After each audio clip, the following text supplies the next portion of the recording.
மென திகழ் பரத கண்டமிதில் தெக்கணமும் அதிச்சிறந்த திராவிடனல் திருநாடும் தக்க சிறு பிறை நுதலும் தரித்தனரும் திலகமுமே வாசனை போல் அனைத்துலகும் இன்பமுற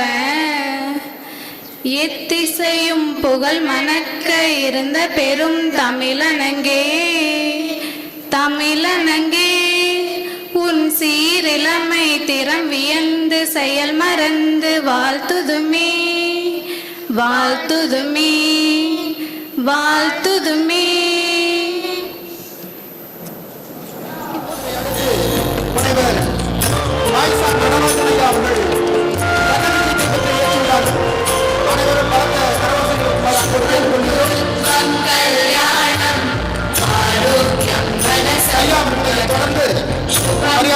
ராஜகுரு ஐயா அவர்கள் விடாமுயற்சி தீபத்தை ஏற்றுகிறார்கள்.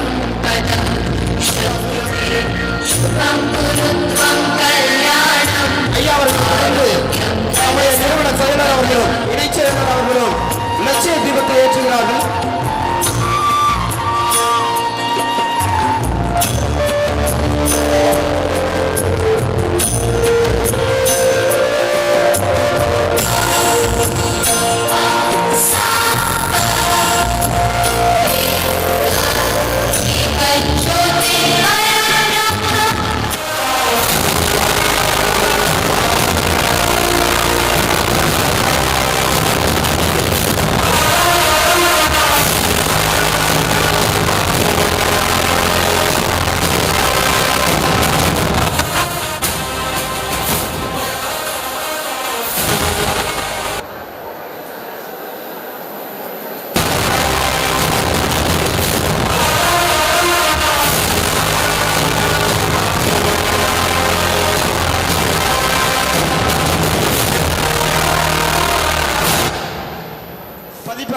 தொடக்க விழாவிற்கு அனைவரையும் வரவேற்பதற்காக புதியதோர் உலகம் செய்ய புறப்பட்ட புது மனிதனாய் புது சிந்தனையோடு புது உத்தியோடு இந்த உலகையை புரட்டி போடும் நெம்புகோல் இதயம் கொண்ட காமதேனு நிறுவனத்தினுடைய கலைஞர் ஐயா அவர்களை வரவேற்புரை நல்க வருக வருகவென்று வரவேற்கின்றோம்.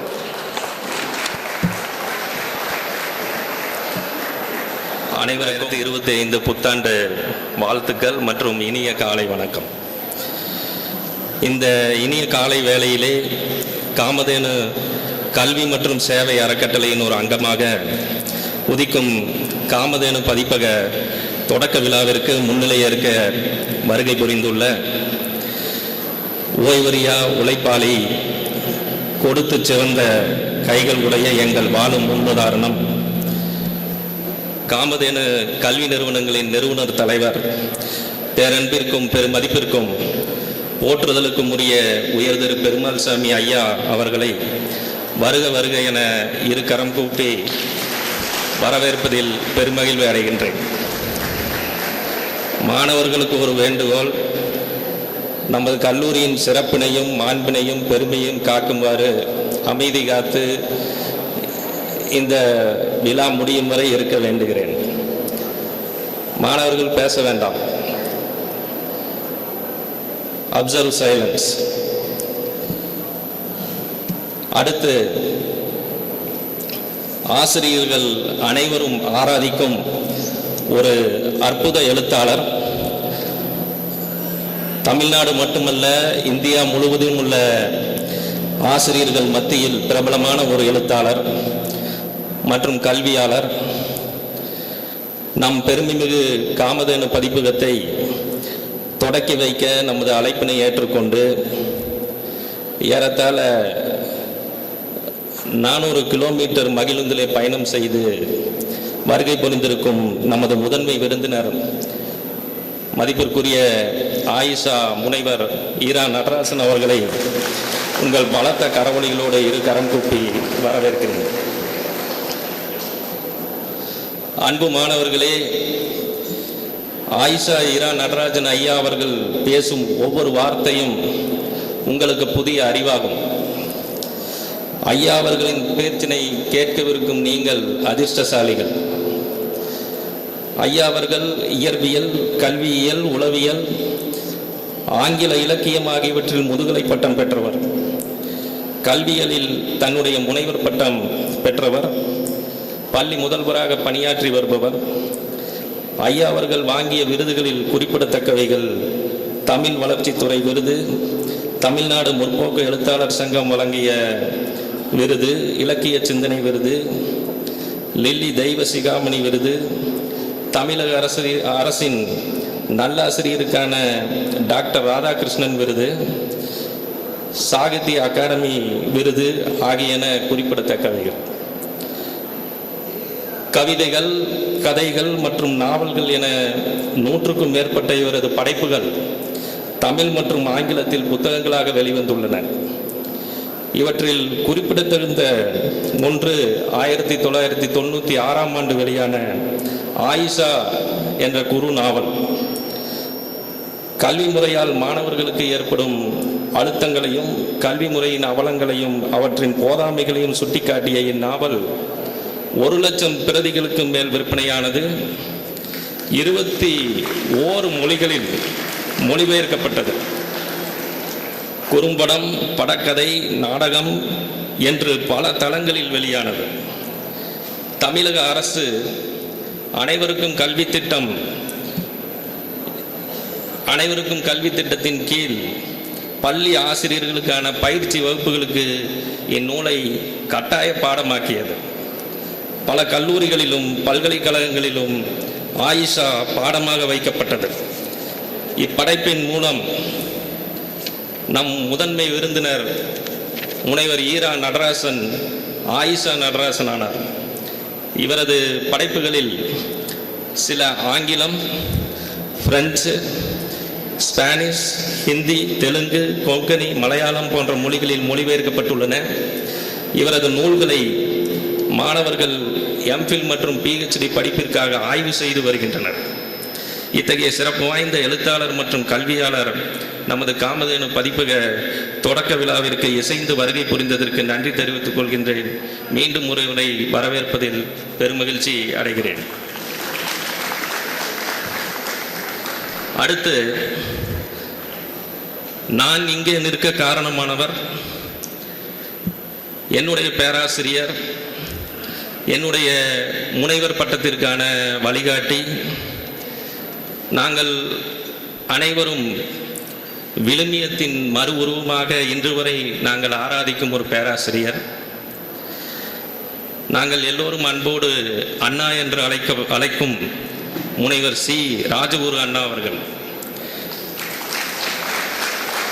நாட்டின் மிகச்சிறந்த ஆளுமைகள், அறிஞர்கள், கல்வியாளர்களை உருவாக்கி வரும் வரலாற்று சிறப்புமிக்க ஸ்ரீ ராமகிருஷ்ண மிஷன் வித்யாலய கல்வியியல் கல்லூரியின் மேனாள் முதல்வர், மிகச்சிறந்த கல்வியாளர், மத்திய மாநில அரசின் பல்வேறு கல்வி திட்டங்களில் பங்கு பெற்றவர், சிறப்பு கல்வியில் அண்ணாவின் பங்கு அளப்பரியது, ICSSRின் சமூக விஞ்ஞானி, NAAC தேசிய மதிப்பீடு மற்றும் தரச்சான்று நிறுவனத்தின் பேர் டீம் மெம்பராக நாடு முழுவதும் பல்வேறு கல்லூரிகளுக்கு சென்று மதிப்பீடு செய்து வருகிறார். அதிக அளவில் முனைவர் பட்ட மாணவர்களை உருவாக்கிய பெருமைக்குரியவர், கல்வியல் ஆராய்ச்சியில் புலமை பெற்றவர். இத்தகைய சிறப்பு வாய்ந்த கல்வியாளர் நமது காமதேனு ஜேர்னல்ஸ் அதற்கு எடிட்டோரியல் அட்வைசராக இசைந்திருப்பது மேலும் நம்மை பெருமை கொள்ள செய்கிறது. நம் சிறப்பு விருந்தினர் முனைவர் சி. ராஜகுரு அண்ணா அவர்களை வருக வருக என்று இரு கரம் கூப்பி வரவேற்பதில் பெருமகிழ்ச்சி அடைகிறேன். அடுத்து, நான் வியந்து பார்க்கும் ஒரு ஆசிரியர், இனிய நண்பர் திரு மணிகண்டன் அவர்கள். மாஸ்டர் இன் தி கண்டென்ட் என்பார்களே, அது பேராசிரியர் மணிகண்டனிடம் நான் வியந்து பார்ப்பது. இவர் NCERT, SCERT பாட திட்டக்குழுவில் பணியாற்றி வருகிறார். தற்போதும் தமிழக அரசின் புதிய பாடத்திட்ட கொள்கை குழுவில் உறுப்பினராக இருக்கிறார். தேர்ந்த கல்வியாளர், தற்போது கோவை அரசு மகளிர் கல்வியியல் கல்லூரியில் உதவி பேராசிரியராக பணிபுரிந்து வருகிறார். அருமை நண்பர் மணிகண்டன் அவர்களை விழாவிற்கு வருக வருக என்று அன்போடு வரவேற்கிறேன்.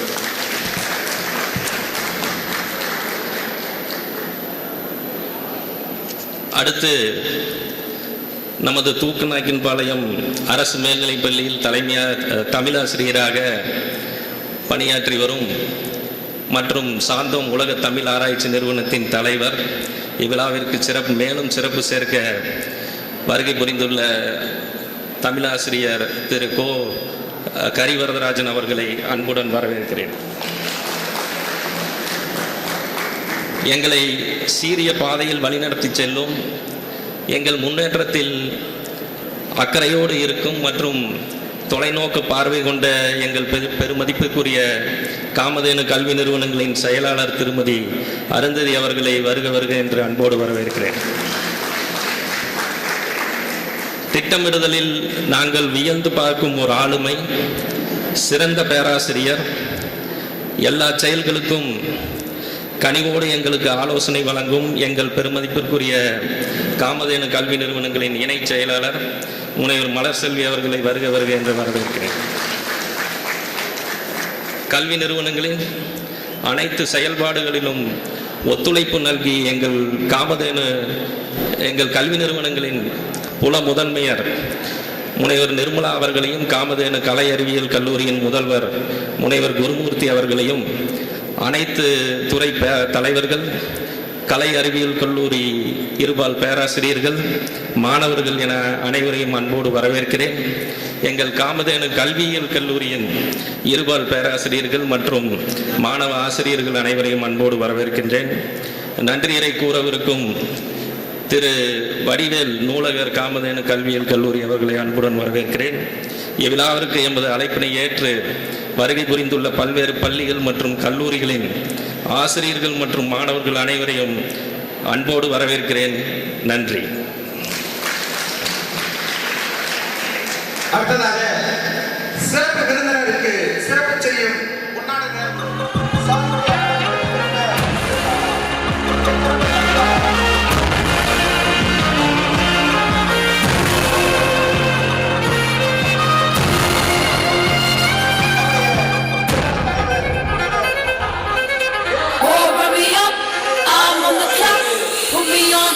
Everybody drop.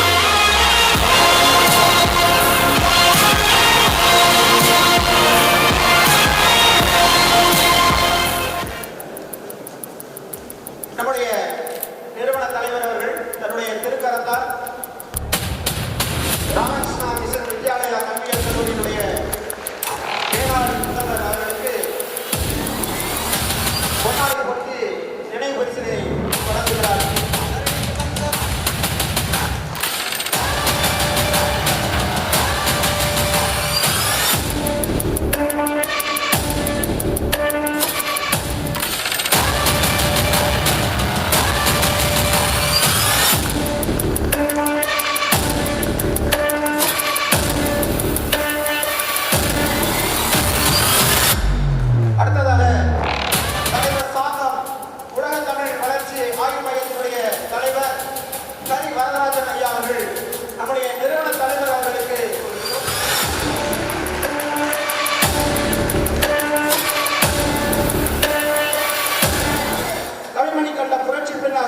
நம்முடைய நிறுவன செயல் வீராங்கனை அவர்களை வரவேற்புரை வழங்க அன்போடு வருகின்ற வரவேற்கின்றோம். Thank you. The most respected chief guest of today's event, Sri Ira Nadarasan sir, and the most respect and the other dignitaries on the dais, off the dais, teachers from various educational institutions, and my dear professors and students, a very good morning and a warm welcome to this book release ceremony of Kamadhenu Paripakam, Kamadhenu Publications. இன்னைக்கு ஈரா Natarajan sir நமக்கு காலேஜில் ஒரு உரை வழங்க போகிறாருங்கிறது எனக்கு கனவு மாதிரி இருக்குது. நிஜமாவே ஒரு கனவு மாதிரி இருக்குது. இதில் தலைமை உரை வழங்குறதுன்னு சொல்கிறத விட ஒரு நன்றி உரைன்னு சொல்லலாம். நன்றி உரை நன்றி ரெண்டு பேர்த்துக்கு. ஒன்று நம்மளோட our very own Dr. S. Ram Prabhu sir, because this total complete idea அவரோடது. இதுல வந்து எங்கேயுமே எங்களோட இன்புட்ஸ் எதுவுமே கிடையாது. All we said was yes. சரி நீங்க என்ன சொன்னாலும் ஓகே, நீங்க என்ன சொன்னாலும் ஓகே. அது மட்டும்தான் எஸ் சொன்னது மட்டும்தான் எங்க வேலை. மற்றபடிக்கு the complete effort like அவரோட கம்ப்ளீட் கிரெடிட் அவருக்கு மட்டும்தான் போகணும். அதுக்கு ஒரு தேங்க்ஸ். அண்ட் அதுக்கு வந்துட்டு நடராசன் சாரை கூட்டிட்டு வந்ததுக்கு ரெண்டாவது பெரிய தேங்க்ஸ். ஸோ அது வந்து நிஜமா அவர் அது என்ன சொல்லலாம்னா, இதுல நான் சொல்றது கொஞ்சம் கூட வந்து ஒரு அதிகம் கிடையாது. அது இன்ஃபேக்ட் அவர் வந்து ஒரு நம்மளோட காலேஜ் ஆஃப் எஜுகேஷனோட பிரின்சிபல். ஆனா நான் இதை எப்படி சொல்வேன்னா, நம்ம வந்து சாரை கூட்டிட்டு வந்தது அவர் ஆர்ட் ஸ்டூடெண்ட்ஸுக்கும் எஜுகேஷன் ஸ்டூடெண்ட்ஸ்க்கும் கொடுத்த நியூ இயர் கிஃப்ட் அப்படி சொல்லலாம். உங்களோட 2025 ஒரு ஒரு ஒரு அற்புதமான மனிதரோட உரையை கேட்டு நீங்க ஆரம்பிக்கிறீங்கன்னு நான் சொல்லுவேன். அந்த அளவுக்கு எனக்கு என்னன்னா, ரெண்டாவது நன்றி அவருக்கு தான். எனக்கு என்னன்னா, எனக்கு ஒரு சின்ன வயசுல நூலகம் போற பழக்கம் இருந்தது. எப்படின்னா, தாத்தானா என் அம்மாவோட அப்பா ஒரு பெரிய புத்தக வாசிப்பாளர், புத்தக விரும்பி, வெல் எஜுகேட்டட்னு சொல்ல மாட்டேன், அவர் ஸ்கூல் ட்ராப் அவுட் தான், but he was well read. நிறைய படிப்பாங்க, நிறைய படிக்கிறதுக்கு சொல்லி கொடுப்பாங்க. ஸோ அவர் வந்து ஒரு சாதாரண விவசாயி இருந்தாலும் கூட அவரோட இடத்துல ஒரு சின்ன ஒரு பீஸ் ஆஃப் லேண்டை டொனேட் பண்ணி அந்த சின்ன ஒரு குக்கிராமத்தில் பப்ளிக் லைப்ரரி வரணுங்கிறதுக்காக டொனேட் பண்ண ஒரு ஆள் அவர். அதாவது அப்பா காலேஜ் கட்டினது எனக்கு எவ்வளவு பெருமையோ, இவ்வளோ பெரிய ஏக்கர்ல ஒரு காலேஜ் கட்டினது எவ்வளோ பெருமையோ அவ்வளோ பெருமை எனக்கு என் தாத்தா ஒரு சின்ன லைப்ரரி அந்த ஊருக்கு கொடுத்தது. ஏன்னா அவரோட வசதி வாய்ப்புக்கு அது அவ்வளோ பெரிய விஷயம். ஆனாலும் தாத்தா வந்து பண்ணாங்க. எங்களை படிக்க சொல்லிட்டே இருப்பாரு. ஏதாவது ஒன்று சொன்னால் திருக்குறளை வச்சுதான் சொல்லுவாரு. என் வீட்டில் ஆல்மோஸ்ட் முக்கால்வாசி பேர் பார்த்தீங்கன்னா எல்லாருமே வெஜிடேரியன்ஸு. அவர் வந்து திருக்குறளை சொல்லி சொல்லி வந்து நாங்கள் வந்துட்டு கொல்லாமல் எல்லாம் கேட்டு கேட்டே வெஜிடேரியன் ஆன ஃபேமிலி நாங்கள் ஆல்மோஸ்ட் 7 பெண் குழந்தைகள் அப்பாவுக்கு, 4 பேர் 5 பேர் வெஜிடேரியன். அது வந்து தாத்தாவோட சாப்பிட மாட்டேங்கன்னு சொல்ல மாட்டாரு, பட் அவர் புத்தகத்துல படிச்சதை சொல்லி சொல்லி கேட்டு கேட்டு எங்களுக்கு வந்து அந்த மாதிரி அப்படி நூலகம் போற பழக்கம் இருந்தது. வாசிப்பு பழக்கம் ஆரம்பிச்சேன். ஒரு ஆனாலும் என்ன ஆயிடுச்சுன்னா, ஒரு விஷயஸ் சைக்கிள்ல எல்லாருமே மாட்டிடுறோம். ஒரு 6th 7th 8th போனா நம்மளுக்கு அடுத்தது 9th 10th பப்ளிக் எக்ஸாமினேஷன். அதுக்கப்புறம் நாங்க படிக்கும்போது என்ஜினியரிங் கூட என்ட்ரன்ஸ் எக்ஸாமினேஷன் இருந்தது. ஸோ அதோட என்ட்ரன்ஸ் டெஸ்ட், என்ஜினியரிங் டிகிரி, வேலை, சாஃப்ட்வேர், கம்ப்ளீட்டா அந்த வாசிப்பு பழக்கம் கொஞ்சம் கொஞ்சமா கம்மியாய் சுத்தமா போயிடுச்சு. அப்புறம் நானா இதை கண்டிப்பா ஆரம்பிக்கணும்னு சொல்லிட்டு கோவிட்ல திருப்பி எடுத்து ஒரு 4 புக்கை படிக்க ஆரம்பிச்சேன். அப்பவும் அது வந்து somewhere got cut it off. நம்ம காலேஜ்ல வர சீஃப் கெஸ்ட் எல்லாத்துக்குமே புக்ஸ் தான் கொடுப்போம். அந்த புக்கையாவது படிச்சுட்டு கொடுக்கணுங்கிறக்காக அந்த புக்ஸ் எல்லாம் கொஞ்சம் கொஞ்சம் படிக்க ஆரம்பிச்சேன். ஆனா எனக்கு வந்து ஒரு எகெயின் எனக்கு சாரோட ஸ்பீச்சை கேட்கறதும் நான் வந்து 1st January 2025 ஈவினிங்ஸ்ல தான், காலையில எல்லாம் கோயிலுக்கு போயிட்டு முடிச்சுட்டு வந்து ஈவினிங் தான் கேட்குறேன். ஒரு வாசிப்பே வெல்லும் அந்த மாதிரி சில தலைப்புகள்ல சில உரைகள் நிகழ்த்தியிருப்பாங்க. அது கேட்டுட்டு எனக்கு நைட்டு தூக்கமே இல்லை. லைஃப்லேயே ஒரு 10 வருஷம் 15 வருஷம் புத்தகங்களை படிக்காம நம்ம வாழ்க்கையை தொலைச்சிட்டுமே நான் ஃபீல் பண்ற அளவுக்கு எனக்கு ஆயிடுச்சு. அன்னைக்கே வந்து கிஃப்ட் கொடுத்த 2 புக்கு டேபிள் மேலேயே இருந்து அவசரமா படிச்சு முடிச்சு. அப்பதான் எனக்கு கொஞ்சம் இந்த கில்ட்டில் இருந்தே நான் வெளியில வந்தேன். அவங்க அடிக்கடி சொல்லுவாரு, பிரிக்கப்படாத அக்னி சிறகுகள், படிக்கப்படாத சத்திய சோதனைகள். அது என் வீட்டு என் லைப்ரரியிலயும் இருக்குது, பிரிக்கப்படாத சத்திய சோதனை, படிக்கப்படாத Agni Siragugal. Sir next time உங்களை மீட் பண்ணும்போது கண்டிப்பா கலாமோட புத்தகங்களை கண்டிப்பா நான் படிச்சிருப்பேன். அண்ட் நீங்க வந்தது எனக்கு ஒரு பெரிய பாக்கியம், இந்த இன்ஸ்டிடியூஷனுக்கு ஒரு பெரிய பாக்கியம்.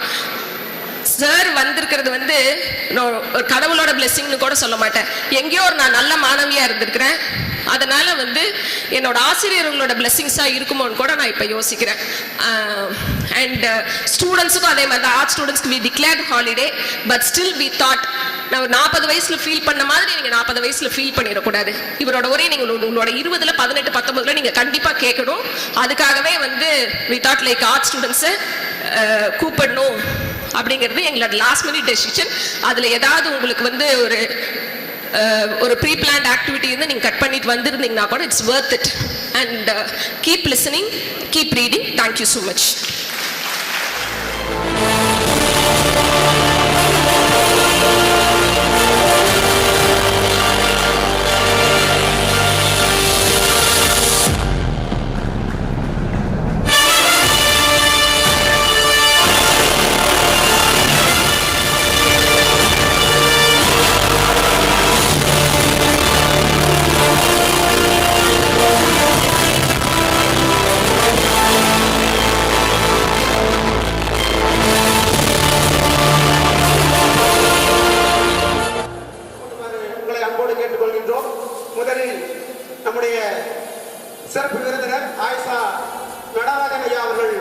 வருமாறு அன்போடு கேட்டுக்கொள்கின்றோம்.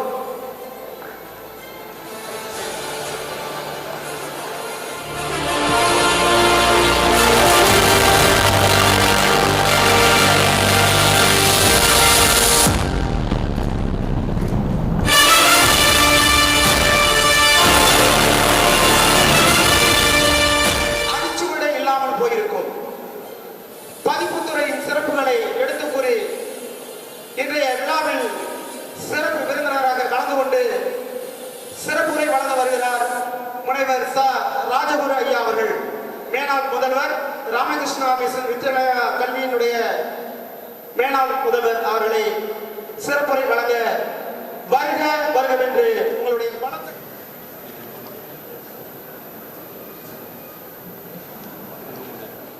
மேடையை அலங்கரித்துக் கொண்டிருக்கின்ற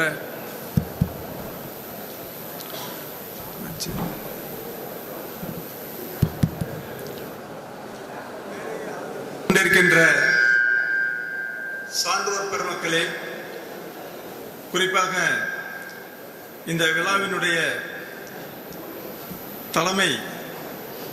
தலைமையேற்று நடத்தி கொண்டிருக்கின்ற நமது ஐயா அவர்களே, மற்றும் இந்த நிறுவனத்தினுடைய செயலர், இணைச் செயலர், நிறுவனர், இந்த கல்வியியல் கல்லூரி மற்றும் அறிவியல் மற்றும் கலைக்கல்லூரியினுடைய முதல்வர், ஆசிரியர்கள், மாணாக்கர்கள் அனைவருக்கும் என்னுடைய வணக்கத்தை தெரிவித்துக் கொள்கின்றேன். இந்த விழாவானது மற்ற விழாக்களை போன்று இல்லாமல் நம்மளுடைய அறிவை, நம்மளிடம் இருக்கக்கூடிய அறிவை பிறருக்கு நாம் பகிர்ந்தளிக்கக்கூடிய வகையில் உதவுவது ஏதாவது ஒரு பத்திரிகையாகத்தான் இருக்க முடியும். அது ஆராய்ச்சி கட்டுரை மூலமாக, ஆராய்ச்சி புத்தகங்கள் மூலமாகவோ இல்லைன்னு சொன்னால் பத்திரிகை வாயிலாக நாம் வெளிப்படுத்த இயலும். அல்லது நம்மளுடைய சிந்தனைகளை மற்றவரிடம் தெரிவிக்க வேண்டும் என்றாலும் அதே மாதிரி ஒரு சொல்லுவாங்களே ஒரு மீடியா வேணும், அதாவது ஊடகம். அதுக்கு பத்திரிகை துறை மிகவும் உதவியாக இருக்கின்றது. எத்தனையோ ஆராய்ச்சிகள் நாம் செய்கிறோம். அந்த ஆராய்ச்சிகள் அனைத்தும் அது யாருக்கு சென்று அடைய வேண்டுமோ அவர்களுக்கு சென்று அடைவதில்லை. காரணம், அதனை வெளியே கொண்டு வருவதற்கான எந்த ஒரு பத்திரிகையோ இதுகளோ சரியாக இல்லை. நீங்கள் ஆராய்ச்சி கட்டுரைகள் ஏதாவது ஒரு பத்திரிகையில், அதாவது ஜேர்னல்ஸில் நீங்கள் பப்ளிஷ் பண்ணணும்னு சொன்னால், இப்போ ஒரு ஆசிரியர்னு சொன்னால் நீங்கள் ஒரு உயர்கல்வியில் நீங்கள் இருக்கிறீங்கன்னு சொன்னால் அதுக்கு ஒரு பொது தளம்னு எடுத்துட்டீங்கன்னா அது யூஜிசியுடைய கேர் லிஸ்ட்னு சொல்லி ஒரு லிஸ்ட்டு கொடுத்துருக்காங்க. அந்த லிஸ்ட்டில் போய் பார்த்தீங்கன்னு சொன்னால் நம்ம தமிழ்நாட்டிலிருந்து இருக்கக்கூடிய பப்ளிகேஷன் ஆகக்கூடிய ஜேர்னல்ஸ் எதுவுமே இல்லை. அதுலேயும் குறிப்பாக தமிழில் இருக்கக்கூடிய ஜேர்னல்ஸ் எதுவுமே இல்லை. பார்த்தீங்கன்னா ஒரு வேறு மொழியில் இருக்கக்கூடிய பத்திரிகைகள் அதிகமாக இருக்குது. அதில் நம்ம கட்டுரையை வெளிப்படுத்த முடியாது. இன்னும் சொல்ல போனால் முக்கியமாக கல்வியல் சார்ந்த ஒரு பத்திரிகை என்பது, அதாவது ஜேர்னல்ஸ் ரொம்ப கம்மியாக இருக்குது. ஸோ இவ்வளோ பெரிய நிறுவனம் உருவாக்கி அதை ஒரு கல்விக்காகவே அர்ப்பணித்து கொண்டிருக்கின்ற இந்த நிறுவனமானது இப்படி ஒரு பதிப்பகத்தை தொடங்க வேண்டும் என்ற ஒரு உந்துதல் ஏற்பட்டிருப்பது மிகவும் எனக்கு பெருமையாக இருக்கிறது. அதுவும் இங்கே எனக்கு அறிமுகமான ஒரு முதல்வர் இங்கே இருந்து இந்த செயல்களுக்கெல்லாம் அவரும் உறுதுணையாக இருப்பது மிகவும் எனக்கு மகிழ்ச்சியாக இருக்கிறது. நான் பயின்ற கல்வியியல் கல்லூரி ராமகிருஷ்ணா மிஷன் வித்யாலயா கல்வியியல் கல்லூரி.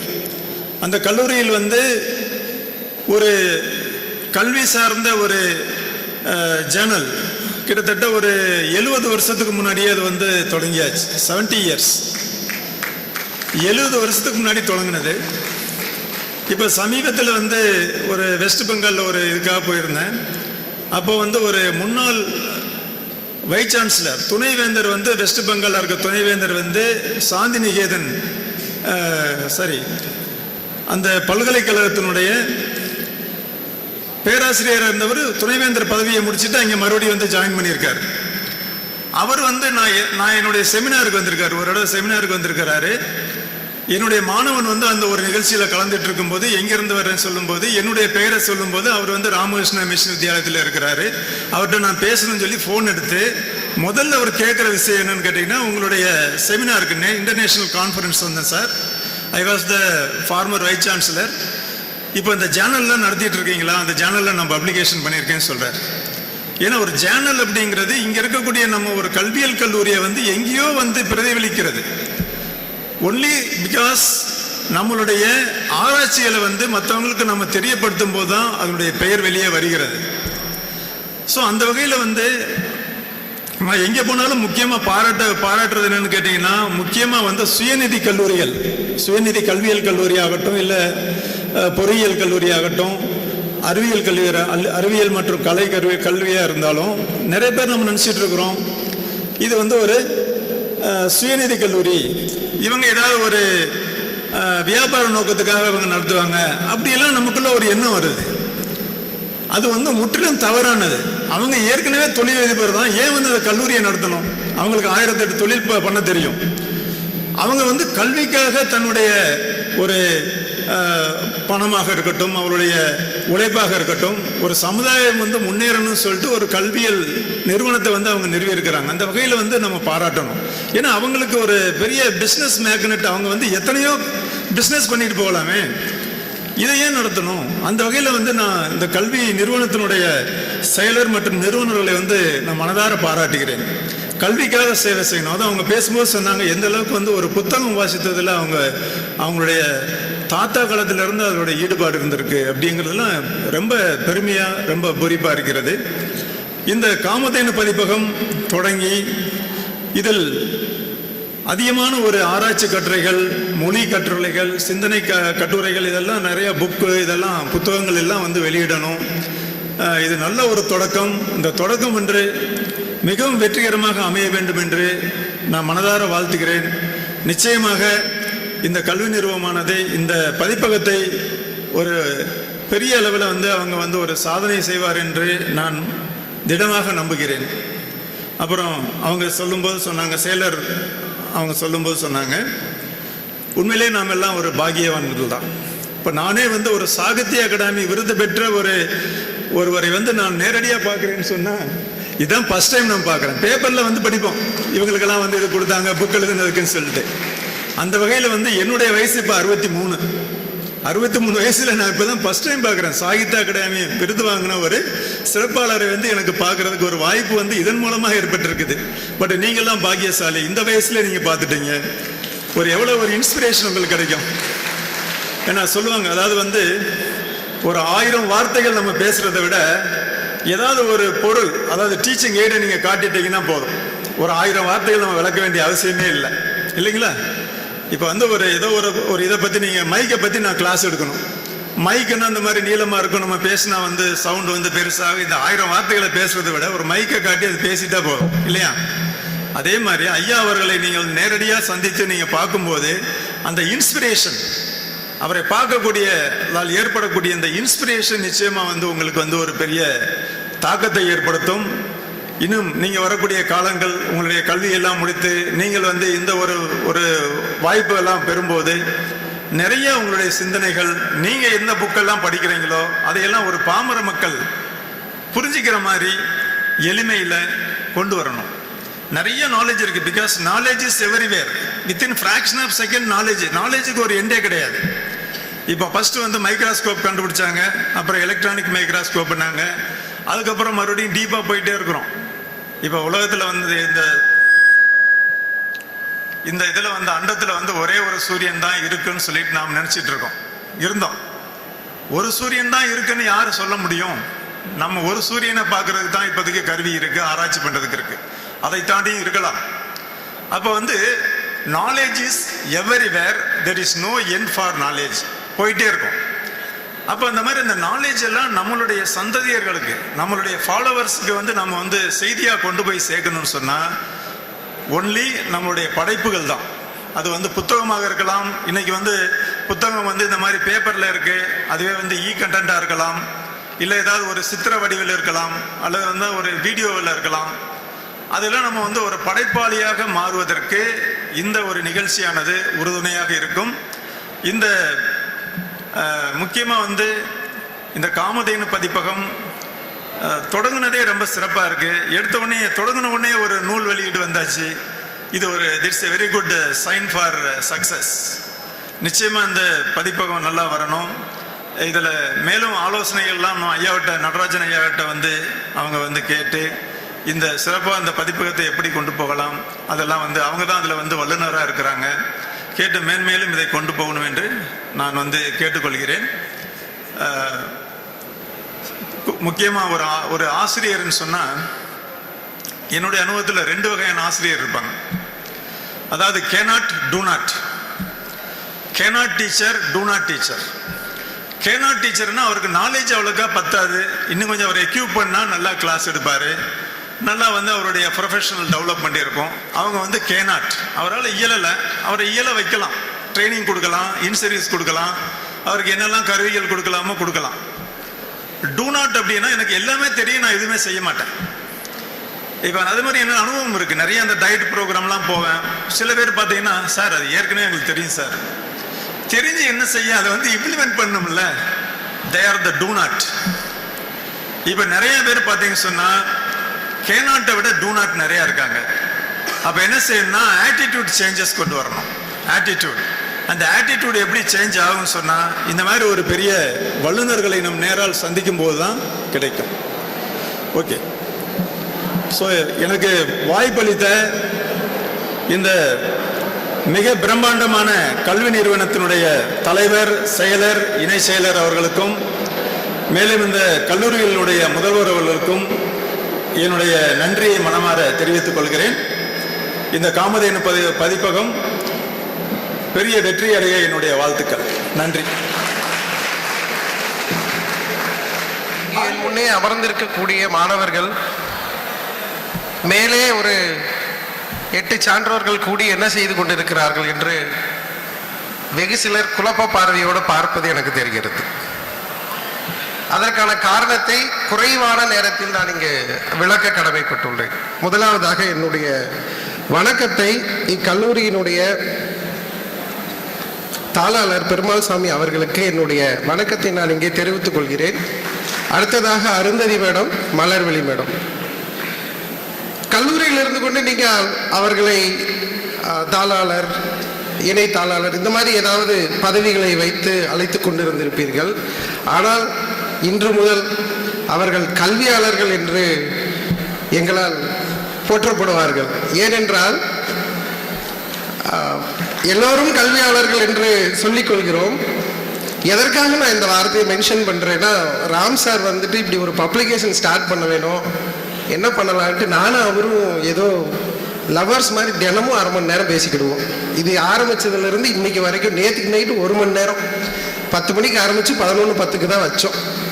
அப்போ பேசிகிட்டு இருக்கும்போது திடீர்னு நேற்று சாயந்தரமாக இந்த ஆடிட்டோரியத்தை ஃபோட்டோவை எனக்கு அனுப்பிச்சி விட்டாரு. நான் கொஞ்சம் மிரண்டுட்டேன். ஏன்னா இவ்வளோ பெரிய கூட்டத்தில் எல்லாம் நாங்கள் நின்றதில்லை. அந்த கான்ஃபரன்ஸ் ஹாலுக்கு 2 முறை வந்திருக்கேன் ஆசிரியர்களுக்கு பயிற்சி கொடுக்கறதுக்கு. என்ன ப்ரொஃபஸர் இந்த மாதிரி அப்படின்னா, மேடம் ஹாஸ் டன் எவ்ரிதிங் அப்படின்னு சொன்னாங்க. அப்போ நான் ராம் சார்கிட்ட இருக்கிற அந்த கனெக்ஷன் அப்படியே நான் மேடம் மேலே என்னோட அந்த பர்செப்ஷன் போக ஆரம்பிச்சிருச்சு.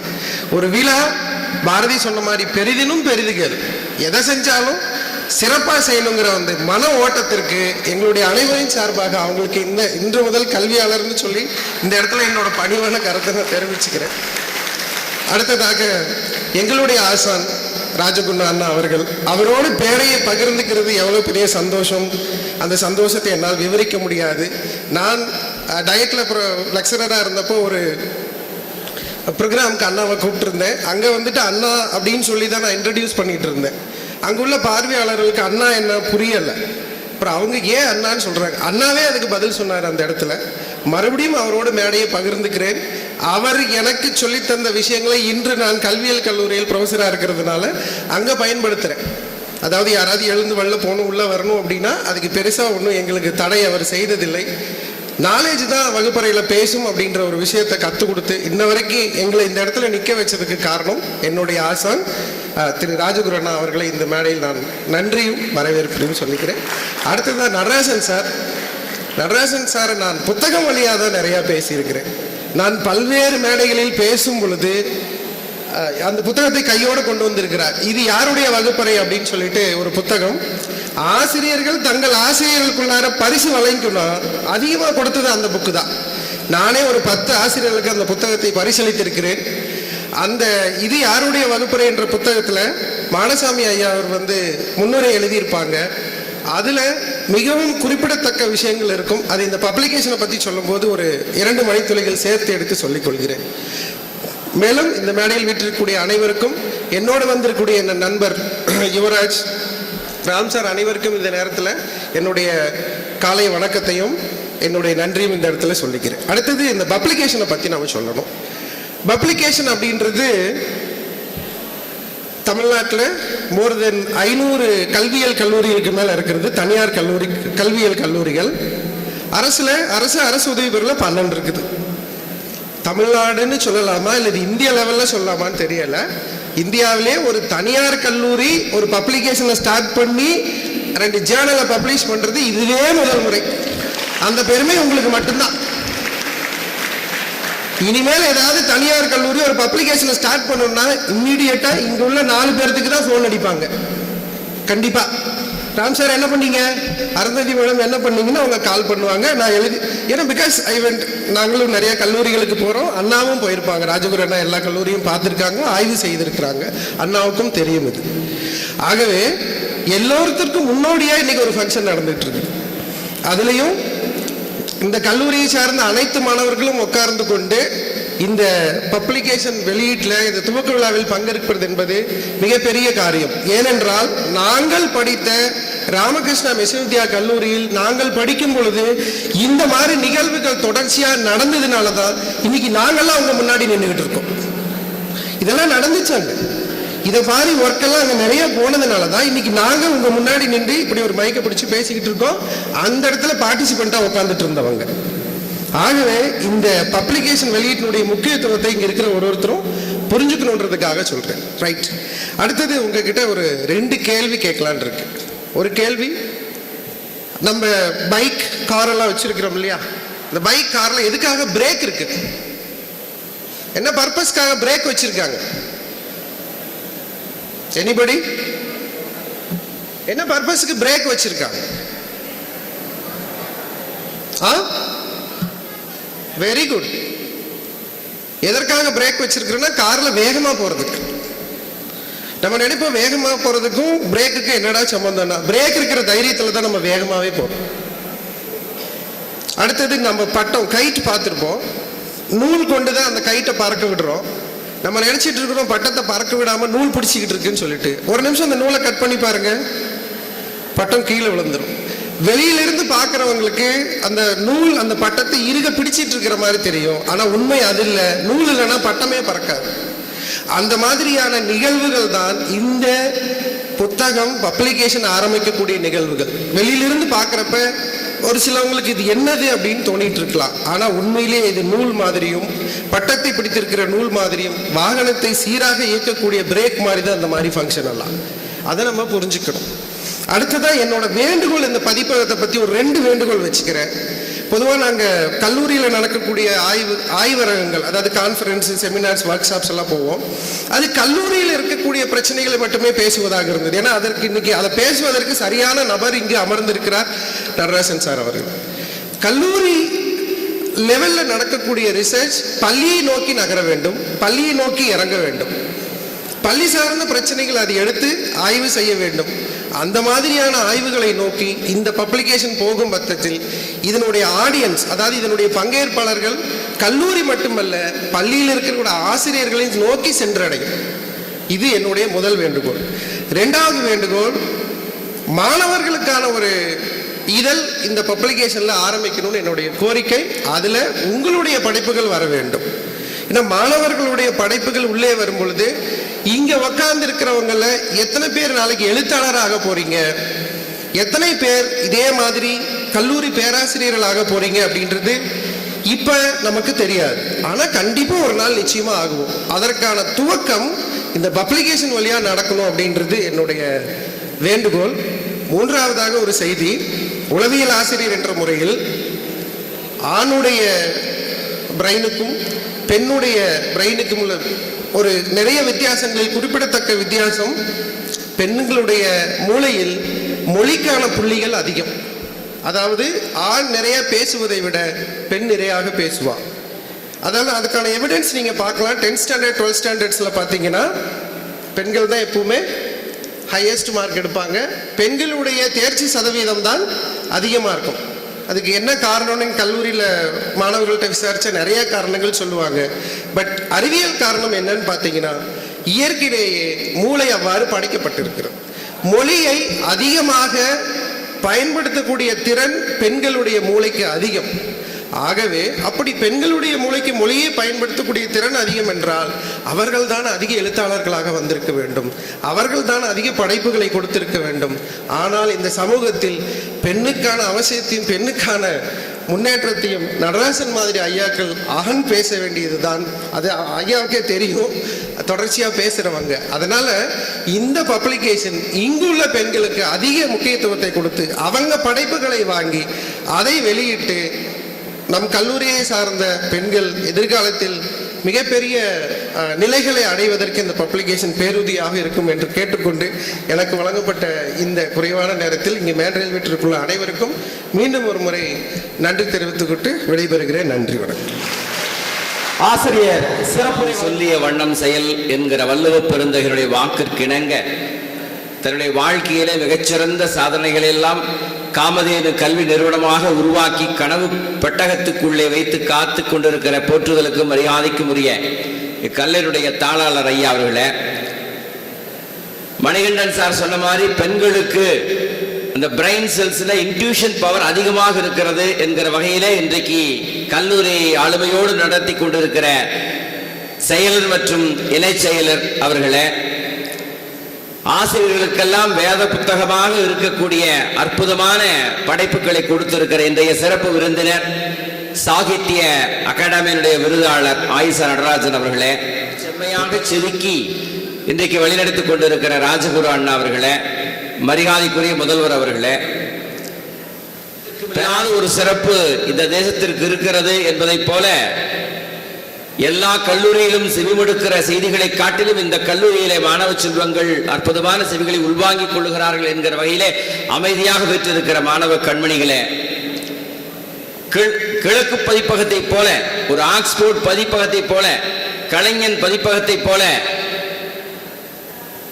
மலேரியா பல்கலைக்கழகத்திலே இருக்கக்கூடிய சிறப்பு நிலை பல்கலைக்கழகத்தை பதிப்பகத்தை போல மிக அற்புதமாக இன்றைக்கு காமதேனு பதிப்பகம் துவங்கி இருக்கிறது. வாழ்த்துக்களை கோர நெஞ்சோடு நிற்கின்றேன். பலத்த கரவொலியோடு அந்த வாழ்த்துக்களை தெரிவித்துக் கொள்கிறோம். ஏன்னா சுவாமி விவேகானந்தர் தான் அழகா சொல்வார், education is the manifestation perfection already in the man என்று. உண்மையான கல்வி என்பது மனிதனுக்குள்ள இருக்கிற அறிவாற்றலை, ஞானத்தை, பண்பாட்டை, தேடல்களை கொண்டதுதான் கல்வி. இன்றைக்கு இருக்கிற இந்த பதிப்பகம் நிறைய பல்வேறு துறை சார்ந்த புத்தகங்களை வெளிக்கொண்டு வர வேண்டும் என்கிற வேண்டுகோள். கோடை என்றும் குழுமை என்றும் பருவநிலை மாறும், வாடி நின்ற நிலைமை ஒரு வீச்சினிலே தீரும், தேடுவதை எட்டும் வரை தொடர்ந்து இருக்கும் பாடு, நாடியதை எட்டிய பின் நாளை என்ன தேடு என்கிற தேடல் வரிகளோடு காமதேனு பதிப்பகம் பல்லாயிரக்கணக்கான புத்தகங்களை வெளியிடும். அது பன்னாட்டளவிலே விருது பெறும் என்கிற நல்ல செய்தியை சொல்லி நிறைவு செய்கிறேன். நன்றி, வணக்கம். மத்திய அரசு மற்றும் மாநில அரசிடம் பதிவு பெற்று 2 ஜேர்னல்ஸ் இனிமேல் வெளிவரப்போகிறது, biannual journals. Kamadhenu journal for multidisciplinary research என்ற ஒரு ஜேர்னலும், Kamadhenu journal of research and development and teacher education என்ற ஒரு ஜேர்னலும், மற்றும் நமது சிறப்பு விருந்தினர் கேட்டுக்கொண்டார், மாணவர்களுடைய படைப்புகள் வெளிவர ஒரு இதழ் வேண்டும். அதே போன்று குறிப்பாக பெண் மாணவிகளினுடைய படைப்புகள் என்று, அதற்காகவே ஆரண்யில் நமது காமதேனு பதிப்பகம் சார்பில் அறிவின் கதிர் என்ற தலைப்பில் ஒரு இதழ் தனியாக வெளிவரப் போகிறது. இதை நான் மகிழ்வோடு இந்த நேரத்திலே தெரிவித்துக் கொள்கிறேன். இன்றைய காலத்தில் தன்னுடைய நூல்களை ஆயிஷா நடராஜன் என்று கூறியிருக்கிறார்கள். நன்றியா, நன்றி. இது போன்ற ஒரு நிகழ்ச்சியில் விருதுநகரில் ஆன் த ஸ்பாட் என்று ஒரு கவிதை போட்டி நடத்திய பொழுது அதில் பரிசுக்காக நான் தேர்ந்தெடுத்த 2 கவிதைகளோடு தொடங்கலாம் என்று இருக்கிறேன். தொடங்கலாமா? இப்ப தொடங்கலாமான்னு கேட்டேன். தொடங்கலாமா? சத்தம் வரலையே.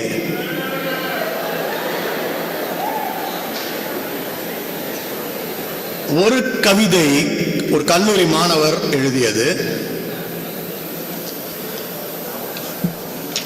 இதுதான் முதல் பரிசுக்கு தேர்வு பெற்ற அந்த கவிதை.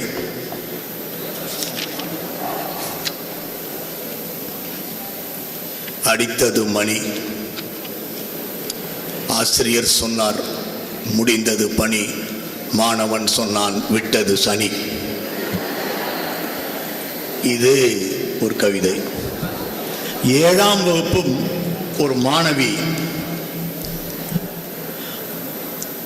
2 வரி, அதாவது நம்ம ஹைக்கூங்கிற ஒரு வகை கவிதைகளை ரொம்ப பாராட்டுறோம். ஆனா இது ஒரு வெரி டிஃபரண்ட். வெற்றிவேல் முருகா பன்னிரு கை வேண்டும், இவ்வளவுதாங்க கவிதை. இதுல என்ன கவிதை இருக்கிறது? அதுதான் அதுல இருக்கிற அந்த டெக்னிக்கல் ஸ்லாப் என்று சொல்வார்கள். வெற்றிவேல் முருகா பன்னிரு கை வேண்டும், தலைப்பு வீட்டுப்பாடம். எவனோ அவ்வளோ ஹோம்வொர்க் கொடுத்துக்கிறான். வீட்டுப்பாடம் தலைப்பு, முருகா எனக்கும் 12 கை இருந்தால் நான் எழுதிடுவேன் என்கிற அர்த்தத்தில் எழுதப்பட்டிருக்கிற இந்த 2 கவிதைகளோடு நான் தொடங்குகின்றேன். எனக்கு இந்த புத்தகம் அற்புதமான ஒரு பரிசாக இன்று வழங்கப்பட்டிருக்கிறது. இந்த புத்தகத்தை தேர்வு செய்தவர்கள் யாராக இருந்தாலும் நான் பெருமையோடு பாராட்டுகிறேன். சத்தியமங்கலத்துக்கு சத்தியமாக இப்படி ஒரு புத்தகம் தேர்வு செய்யப்பட்டு எனக்கு வழங்கப்படும் என்று நான் எதிர்பார்க்கவில்லை. மிக சிறப்பான ஒரு புத்தகம், ஆட்டோபயோகிராபி ஆஃப் த யோகி. சொன்னால் நம்புவது கஷ்டம். இந்த புத்தகத்தை எனக்கு பரிசளித்தவர் அப்துல் கலாம். நான் அசந்து போகிறேன்.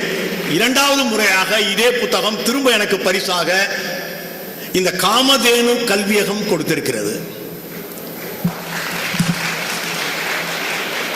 இதுல இவருடைய உற்ற நண்பர், இவர் பரமஹம்ச யோகானந்தா என்கிற ஒரு அறிஞர். சார் அடிக்கடி இந்த ரஜினிகாந்த் தேடி போவார் அந்த சாமியார சார் அப்படின்னு நீங்க கேட்கலாம். ஆனால் இவர் ஒரு அறிஞர், இவரும் விஞ்ஞானி ஜெகதீஷ் சந்திர போஸும் இருவரும் ஒன்றாக வளர்ந்தவர்கள். ஒன்றாக வளர்ந்தவர்கள் என்றால் ஜெகதீஷ் சந்திர போஸுக்கும் பெற்றோர்கள் கிடையாது, இவருக்கும் கிடையாது. அவர் விஞ்ஞானி ஆனார், இவர் மெய்ஞானி ஆனார்.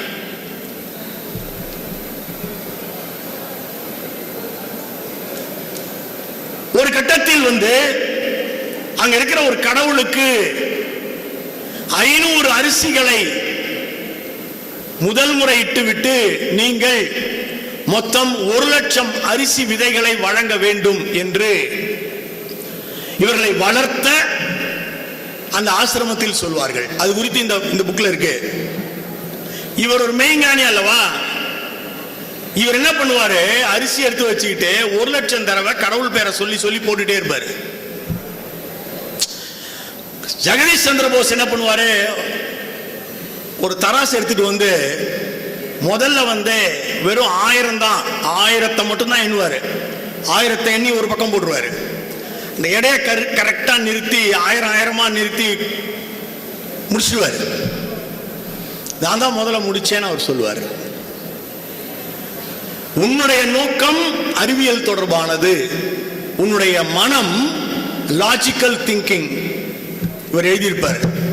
ஆனால் என் மனம் எனக்கு 1,00,000 முறை கடவுளின் பெயரை சொல்வதற்கு ஒரு வாய்ப்பு கிடைத்திருக்கிறது என்று நான் ஒவ்வொரு அரிசியாக சொல்லி சொல்லி போட்டிருக்கிறேன்.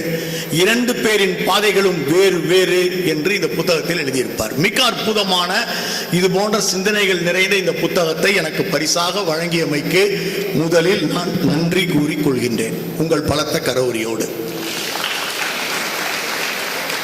செயல் ஆராய்ச்சி என்று ஒரு புத்தகம் வெளியிட்டிருக்கிறோம். தயவு செஞ்சு எல்லாரும் வாங்கி அந்த புத்தகத்தின் சாராம்சம் குறித்து ஒரு கருத்தரங்கம் நடத்த வேண்டும் என்று இந்த கல்லூரியை, அதுவும் ஆர்ட்ஸ் காலேஜை கேட்டுக்கொள்கிறேன். கல்வியியல் கல்லூரியில ஒரு கருத்தரங்கம் நடத்துறதெல்லாம் என்னன்னு பாத்தீங்கன்னாக்கா அதெல்லாம் உங்களுக்கு மஸ்ட் நீடு. ஆனா ஆர்ட்ஸ் காலேஜில் நடத்தினால் இதனுடைய ஒவ்வொரு சாப்டர் பத்தியும் தனித்தனியா நீங்க அமர்வுகள் வைக்கலாம். அதுல முக்கியமான ஒரு விஷயம் இருக்கு, பங்கேற்பாளர், நோக்கம், இலக்கு. இந்த காலேஜில் நீங்க ஏன் படிக்கிறீங்கன்னு எனக்கு தெரியாது. எனக்கு தெரியலனா பரவாயில்ல, இங்க ஏன் படிக்கலன்னு உங்களுக்கும் தெரியலனா அது ரொம்ப கொடுமை. ஏன்பா இந்த கோர்ஸ் எடுத்த? இதான் கிடைச்சது சார். இதே படிக்கிற? இதான் கிடைச்சது சார். 2 நாட்களுக்கு முன்னால் யூடைஸ் என்று அழைக்கப்படுகின்ற அகில இந்திய அமைப்பு ஒரு புள்ளிவிவர பட்டியலை வெளியிட்டிருக்கிறது. நான் அதன் மூலியமா தொடங்கலாம் என்று இருக்கிறேன். அதற்கு முன்னால் 2 பேர் அறிஞர்களை நாம் சந்திக்க வேண்டும். இந்த என்னுடைய வகுப்பறையை விட்டு வெளியேறும் பொழுது, உள்ளே வரும்பொழுது நீங்கள் யாராக இருந்தீர்களோ அதே மனிதராக நீங்கள் இருக்க மாட்டீர்கள். கண்டிப்பாக அதைவிட மேம்பட்ட ஒருவராக இலக்குகளுடன் நீங்கள் வெளியேறுவீர்கள்.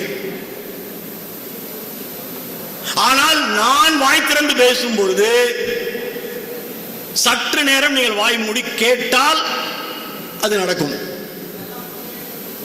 அப்படி இல்லை என்றால் நான் ஒன்று சொல்கின்றேன், மிக எளிமையானது. இது ஆயிஷா நடராஜனின் வகுப்பறை.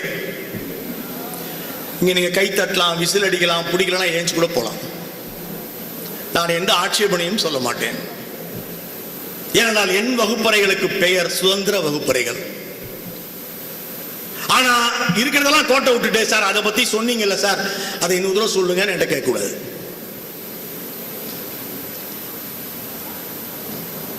சோலோன் என்கிற ஒரு அறிஞன் கிரேக்க நாட்டில் அங்க இருக்கிற சந்தையின் வழியாக நடந்து செல்கிறான். அவன் கையிலே ஒரு ஆப்பிள் இருக்கிறது, அழுகிய ஆப்பிள். அழுகி ஒழுகி கொண்டிருக்கும் அந்த ஆப்பிளை காட்டி சோலோன் கேட்கிறான், இந்த ஆப்பிளில் இருந்து 100 ஆப்பிள் பழங்களை, நல்ல ஆப்பிள் பழங்களை உருவாக்க முடியுமா என்று கேட்கிறான்.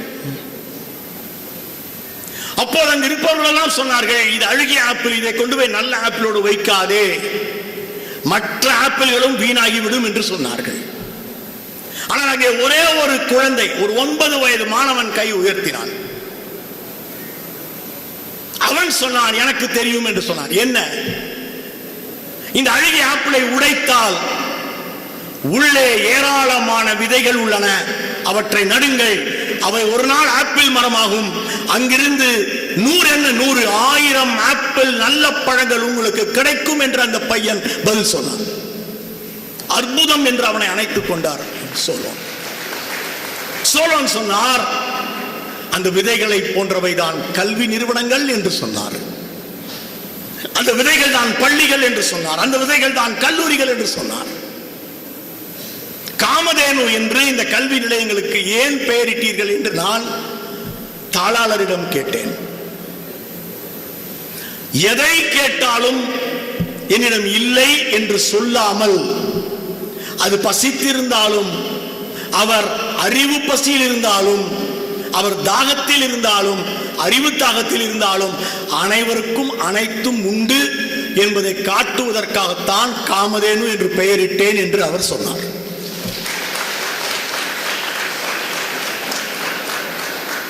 இரண்டு இடங்களில் மட்டும்தான் அள்ள அள்ள குறையாமல் உங்களுக்கு அறிவு கிடைக்கும். ஒன்று அட்சய பாத்திரம், அது அள்ள அள்ள குறையாமல் உணவு கிடைக்கும். இன்னொன்று காமதேனு, அது எவ்வளவு கேட்டாலும் கொடுத்து கொண்டே இருக்கக்கூடிய ஒரு அற்புதமாக இருக்கும். காமதேனு என்று பெயர் வைத்திருப்பதே இந்த நிறுவனத்திற்கு மிகப்பெரிய பெருமை சேர்க்கிற ஒரு அற்புதம் என்று நான் கருதுகின்றேன். ஆனால் ஒரு கல்வி நிறுவனத்தை இன்று உருவாக்கி இத்தனை ஆண்டுகளில் 2002ஆம் ஆண்டிலிருந்து கட்டி காத்து இன்றைக்கு சத்தியமங்கலத்தில் ஒரு உயர்ந்து நிற்கின்ற அற்புதமாக உங்கள் கண் முன்னால் நிறுத்தி இருப்பதில் இங்கிருக்கும் அனைவருக்கும் பங்கு. நான் மட்டுமல்ல என்று கேட்பவர்கள் எல்லாம் சொல்கிறார்கள் என்றால், ஒரு குடும்பமாக இந்த அற்புத கல்வி நிறுவனம் செயல்பட்டு கொண்டிருக்கிறது என்பதை பார்த்து நான் பெருமைப்படுகிறேன். யூடைஸ் என்கிற அந்த அகில இந்திய புள்ளி விவரத்தில் தமிழ்நாடு சிறப்பான இடம் பிடித்திருக்கிறது. தமிழக கல்வியை பல விஷயங்களுக்கு நான் சாடுவேன். உங்கள் 50 ஆண்டு கால கல்வி சரி என்றால், டிகிரி வாங்கின சரி வரையில் கல்லூரி வரை பல்கலைக்கழகம் வரை நாங்க தான் யார் என்பது சரி என்றால், உங்கள் நாட்டில் குற்றங்கள் குறைந்திருக்க வேண்டுமே என்று தொடங்கி நான் நிறைய பேசுவேன். ஆனால் யூடைஸ் சொல்கிறது, கடந்த 10 ஆண்டுகளில் 100 குழந்தைகள் பீகாரில் 1ஆம் வகுப்புக்கு வந்து சேர்ந்தால் 10ஆம் வகுப்புக்கு போகும் குழந்தைகளின் எண்ணிக்கை 27 தான் என்று சொல்கிறது. உத்தரப்பிரதேசத்தில் அந்த எண் 31ஆக இருக்கிறது. தமிழ்நாட்டில் 100 குழந்தைகள் 1ஆம் வகுப்பில் சேர்ந்தால் 10ஆம் வகுப்பு எண்ணிக்கையும் 100 என்று நாம் மிக பலமான இடத்திற்கு வந்திருக்கிறோம். நாம் அரசை பாராட்டலாம், சூழல்களை பாராட்டலாம், பெற்றோர்களை பாராட்டலாம். ஆனால் நாம் பாராட்ட வேண்டிய மனிதர்கள் யார்? நேற்று இந்தியாவினுடைய முதல் ஆசிரியை என்று சாவித்ரிபாய் பூலே என்பவருடைய பிறந்த நாளை மிகப்பெரிய அளவில் அகில இந்தியாவும் கொண்டாடியது. முதல் பெண் ஆசிரியை, இப்படி தமிழ்ல சொல்ல வேண்டியதில்லை, முதல் ஆசிரியைன்னு சொன்னாலே பெண் தான். தமிழுக்கு மட்டும்தான் இது போன்ற சில விஷயங்கள் உண்டு. நீங்க டீச்சர் அப்படின்னா இங்கிலீஷ்ல ஈக்கு அதான், ஷீக்கு அதான். ஆனா தமிழில் ஆசிரியர், ஆசிரியை. தமிழ்நாட்டில் சாவித்ரிபாய் பூலேவுக்கும் முன்னால் நாம் பெண் குழந்தைகளுக்கான பள்ளியை தொடங்கிவிட்டோம். இந்த கல்வி போராளிகளை குறித்து இன்றைக்கு உங்களுக்கு சொல்ல வேண்டும் என்று நான் நினைத்திருக்கிறேன். நான் அடுத்து எழுத போகும் புத்தகத்தில் இவர்களை குறித்தெல்லாம் நான் எழுதி கொண்டிருப்பதால் அந்த நோட்ஸை இங்க நான் அவுட் பண்றது என்று முடிவு செய்தேன். கிளாரிந்தா என்கிற ஒரு அம்மையாரை பற்றி நாம் பேசுவதே இல்லை. 1700களில் வாழ்ந்த ஒரு கலங்கரை விளக்கம். சமீபத்தில் கிளாரிந்தா அம்மையாரின் கல்லறையை தேடி திருநெல்வேலி மாவட்டத்திற்கு அமெரிக்காவிலிருந்து ஒரு 5-6 பேர் வந்தாங்க. திருநெல்வேலியில் இருக்கக்கூடிய புனித யோவான் பள்ளியின் தோட்டத்தில் ஒரு மூலையில் சிதிலமடைந்து கிடந்த கிளாரிந்தா அம்மையாரின் கல்லறையை அவர்கள் கண்டுபிடித்து விட்டார்கள். இங்கிலீஷ் ஹிந்துல 3ஆம் பக்கத்துல சின்னதா ஒரு பத்தி போட்டிருந்தாங்க. அதை வாசித்து நான் மிகப்பெரிய மகிழ்ச்சி அடைந்தேன். ஆகா, கிளாரிந்தா அம்மையார் உயிர் தெழுந்து விட்டார், என்ன ஒரு அதிசயம் என்று நினைத்தேன். இந்த கிளாரிந்தா இல்லையே தமிழ்நாட்டில் முதல் பெண் குழந்தைகளுக்கான பள்ளி உருவாகி இருக்க வாய்ப்பில்லை. ஃபாரினரா சார்? இல்ல. இந்த கிளாரிந்தா அம்மையார் கோகிலா என்ற பெயரில் தஞ்சாவூரில் ஒரு பிராமண குடும்பத்தில் பிறந்த பெண் குழந்தை. 1746 பிறந்தவர். அவங்க அப்பாவும் தாத்தாவும் தஞ்சாவூரினுடைய சர்போஜி மன்னருடைய அரண்மனையில் இருக்கிற கோவிலுக்கு பூசாரிகள். ஆனால் காலரா நோய்க்கு பெற்றோர்களை அவர் இழந்தார். அவருடைய கதை மிக கொடூரமானது. தாத்தா வளர்க்கிறார், முன்னெல்லாம் எப்படின்னா எவ்வளவு பெரிய அவலம் பாருங்க. 13 வயதில் கோகிலாவை 73 வயது ராஜபுத்திர பிராமணருக்கு திருமணம் செய்து வைக்கிறார்கள். முன்னெல்லாம் அப்படி ரொம்ப ஈஸியா நடக்கும். இன்றைக்கு தமிழ்நாடு அது போன்ற எந்த கான்செப்டுக்குள்ளேயும் போக முடியாது. நாம் வெகு தூரம் வந்து விட்டோம். 73 வயதான அந்த ஆளு அடுத்த ஆண்டு இறந்து விட்டார். 1759 1759ல கணவன் இறந்த பொழுது 13 வயது கோகிலாவுக்கு.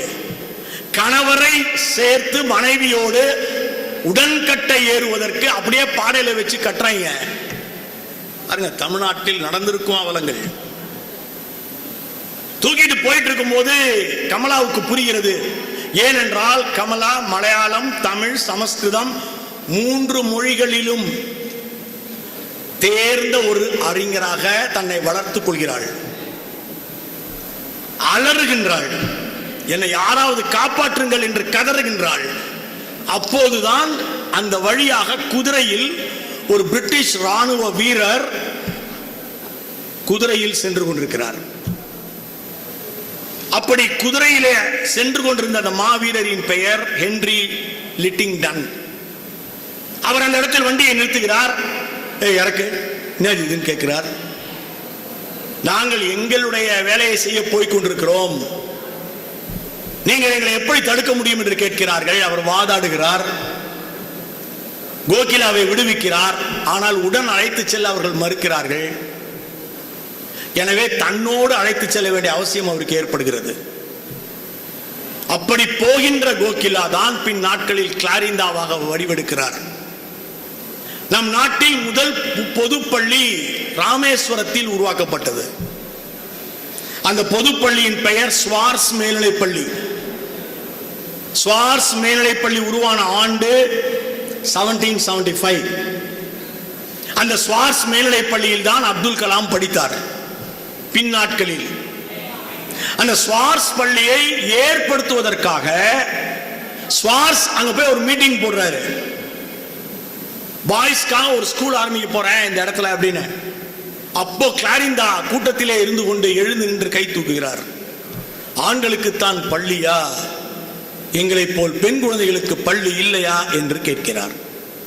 இந்த கேள்வியை கேட்டு ஆடிப்போன அந்த மாமனிதர் Schwartz, you are not just Clarinda, you are a royal Clarinda என்று அவரை பாராட்டுகின்றார்.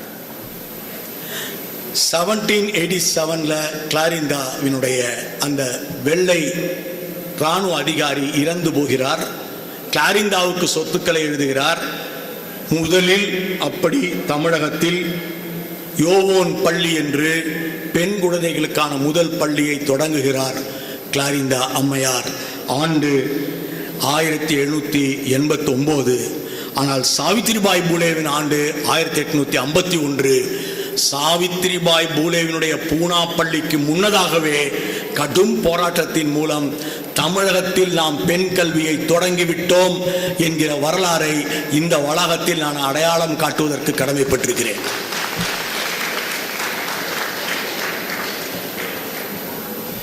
இது ஒரு பக்கம் இருந்தாலும் நாம் எப்போதுமே சிந்திக்கக்கூடிய விஷயங்களில் 3 அடிப்படைகளை உருவாக்கி கொண்டிருக்கிறோம். யூடைஸ் பிளஸ் சொல்கிறது, ஆண் குழந்தைகளில் பள்ளி முடித்து கல்லூரி போகிறவர்கள், பெண் குழந்தைகளில் பள்ளி முடித்து கல்லூரி போகிறவர்கள் என்று 2ஆக பிரிக்கிறது. அப்படி பிரித்துவிட்டு ஆண்களில் 92%, பெண்களில் 97% இன்று கல்லூரி போய்விடுகிறார்கள் என்று தமிழகத்தை பாராட்டுகின்றது. அந்த அளவிற்கு நம்முடைய கல்வியில் நாம் மிகப்பெரிய பிரச்சாரத்தின் மூலம் ஒரு டிகிரி வாங்கிவிட வேண்டும் என்கிற வெறியை சமூகத்தில் விதைத்திருக்கிறோம். ஆனால் இலக்குகளுடன் கல்வி கற்கிறோமா என்பதில் பலவிதமான சிக்கல்கள் உள்ளன. நம்முடைய கல்லூரிகளில், நம்முடைய பள்ளிகளில் சொல்லிக் கொடுக்கப்படுகின்ற பாடங்கள் பொது அறிவுக்கான தளங்களாக உள்ளன. சுய அறிவை வளர்த்து கொண்டு கண்டுபிடிப்பாளர்கள் ஆகும் அளவிற்கான விதைக்களாக இல்லை போன்ற விஷயங்கள் இருக்கலாம். ஆனால் வெகு ஜனங்களுக்கு கல்வியை கொண்டு சென்றதில் நாம் பெருவெற்றி அடைந்திருக்கிறோம். கிளாரிந்தா அம்மையாரை போலவே 1800களில் மிகப்பெரிய இன்னொரு போராட்டத்தை நடத்தியவர் தான் கார்மைக்கல் என்கிற அம்மையார். கார்மைக்கல் அம்மையார் அதே திருநெல்வேலியில் அயர்லாந்தில் இருந்து வந்தவர். அங்க இருக்கிற கோவில்களுக்கு உள்ளே பெண் குழந்தைகளை வைத்திருக்கிறார்கள் என்று கேள்விப்படுகிறார். அவர்களை எல்லாம் கோவிலுக்கு நேர்ந்து விடுகிறார்கள் என்று சொல்கிறார்கள். மிகப்பெரிய ஒரு வெறுப்பு அவருக்கு ஏற்படுகிறது. அந்த பெண் குழந்தைகளில் ஒரு பெண் குழந்தை அங்கிருந்து தப்பி விடுகிறது. கோவில்களுக்கு குழந்தைகளை நேர்ந்து விடுகிற ஒரு பழக்கம் அந்த காலத்தில் இருந்து வந்தது. அவர்களை எல்லாம் கடவுளுக்கு நேர்ந்து விட்டவர்கள் என்று தேவர் அடியார்கள் என்று அழைத்தார்கள். அதை கடந்த ஒரு கான்செப்டை நினைக்க வேண்டிய அவசியம் கிளாரிந்தாவுக்கு ஏற்பட்டது. அயர்லாந்திலிருந்து வந்ததால் அவங்க வெள்ளை வெளியேறு இருப்பாங்க பார்க்கறதுக்கு. தன் உடம்பு முழுவதும் கரியை பூசிக்கொண்டு, காப்பித்தூளையும் கரியும் கலந்து பூசிக்கொண்டு கருப்பாகி இந்திய பெண்மணி போல் சேலை உடுத்தி கொண்டு கோவிலுடைய பெரிய காம்பவுண்டை ஏறி குதிச்சு குழந்தைகளை மீட்டு வந்து 130 குழந்தைகளுக்காக அவர் ஒரு கல்வி நிறுவனத்தை தொடங்குகிறார். பெரிய போராட்டம். அவர் மீது கொலை வழக்குகள் போடப்படுகின்றன. அரசாங்கத்தில் அவரை பற்றி மிக மோசமாக எடுத்து சொல்லி கைது நடவடிக்கை மேற்கொள்கிறார்கள். ஆனால் 130 பெண் குழந்தைகளோடு அவர் தாமஸ் வாக்கர் காலேஜ் என்று திருநெல்வேலியில் முதல் முறையாக பெண்களுக்கான ஒரு கல்லூரியையும் தொடங்கி விடுகின்றார். கல்லூரி தொடங்கப்பட்ட வருடம் 1901.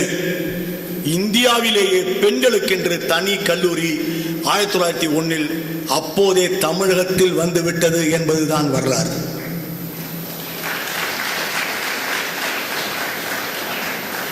நாம் இந்த அளவுக்கு வந்திருக்கிறோம் என்றால் இந்த போராட்டக்காரர்கள் மிக முக்கிய காரணம். நம்முடைய கல்லூரிகள் அன்றைக்கே உருவாக்கப்பட்டு விட்டன. ஆர்ட்ஸ் காலேஜ் என்கிற ஒன்றை சிந்தித்த அந்த அருமையும் திருச்சியிலே நடந்தது. முதலில் அகில இந்திய அளவில் தொடங்கப்பட்ட ஆர்ட்ஸ் காலேஜில் நான் படித்திருக்கிறேன். Saint Joseph's college Trichy. எனக்கு 12 ஆண்டுகள் மூத்தவர். 12 ஆண்டுகள் எனக்கு முன்னால் படித்த முன்னாள் மாணவர் தான் அப்துல் கலாம். தன்னுடைய கல்லூரியை பற்றி கலாம் பேசிக்கொண்டே இருப்பார். நான் அதிகம் பேச மாட்டேன். அவருடைய அக்னி சிறகுகள் நீங்கள் வாசித்தால் மேடம் சொன்னது போல நாம் வாசிக்காமல் விட்ட புத்தகங்களில் அக்னி சிறகுகள் மிக குறிப்பிடத்தக்கது.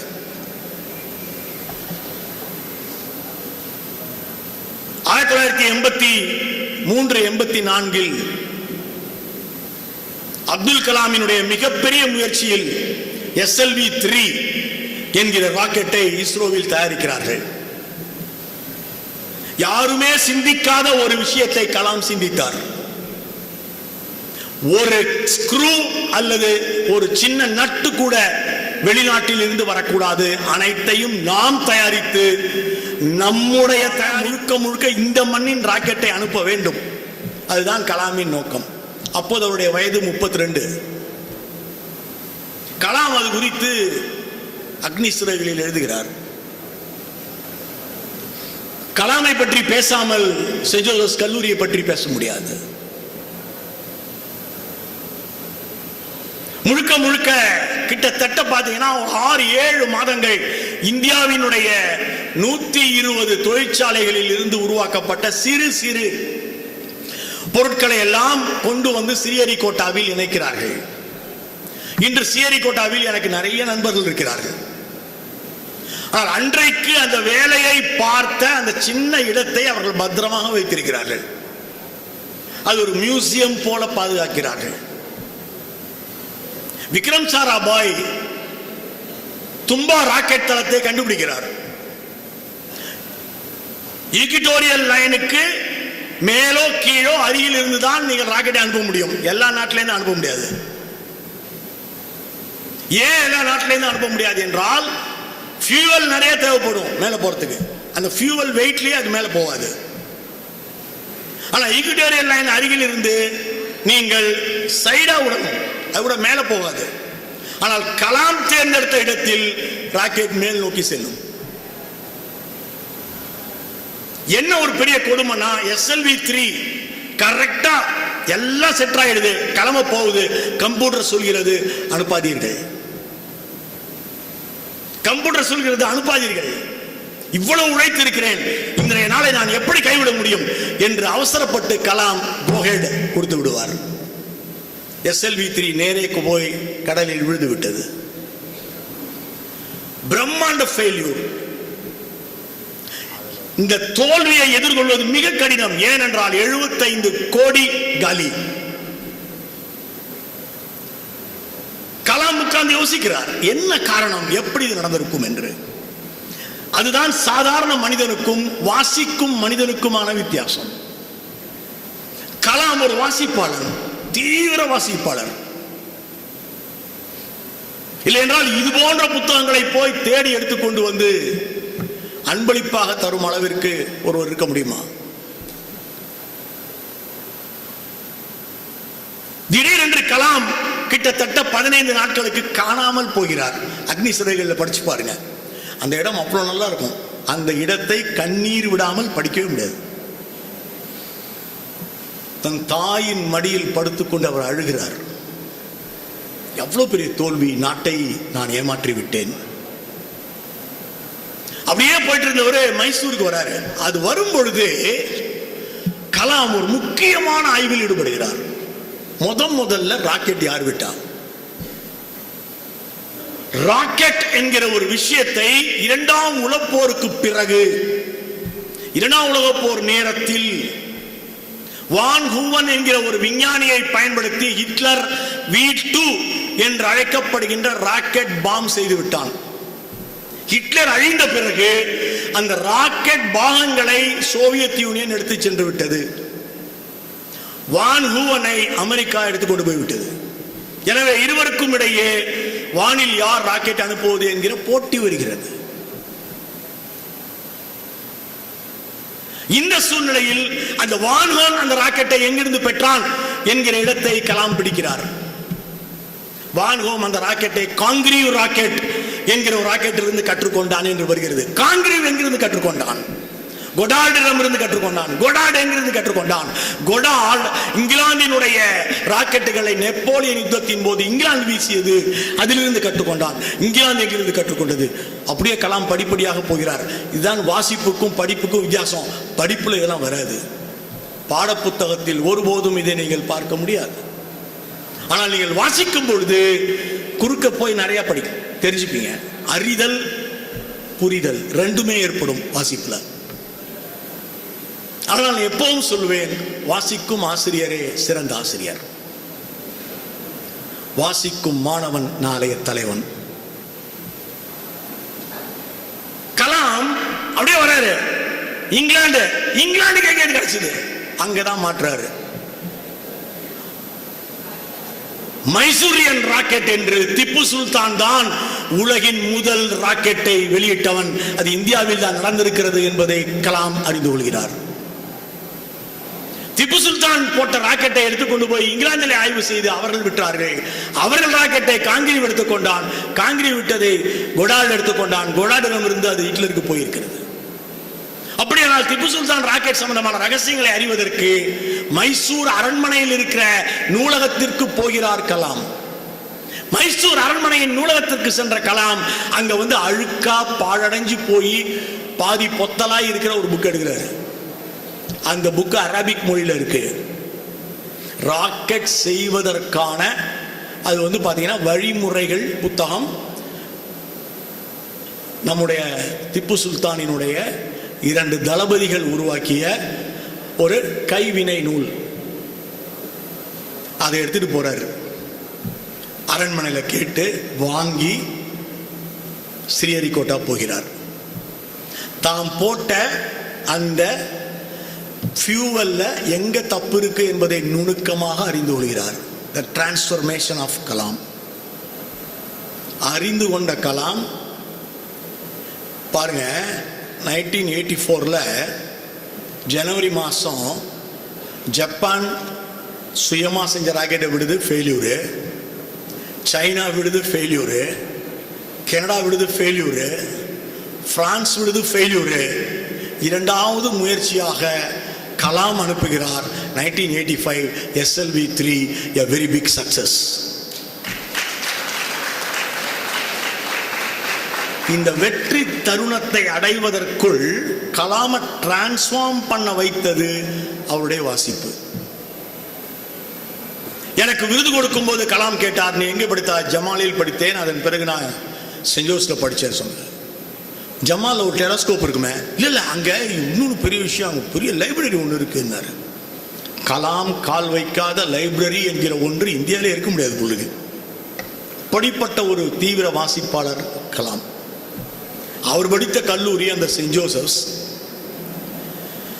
சென்ட் ஜோசப்ஸ் தான் இந்தியாவினுடைய முதல் ஆர்ட்ஸ் காலேஜ்.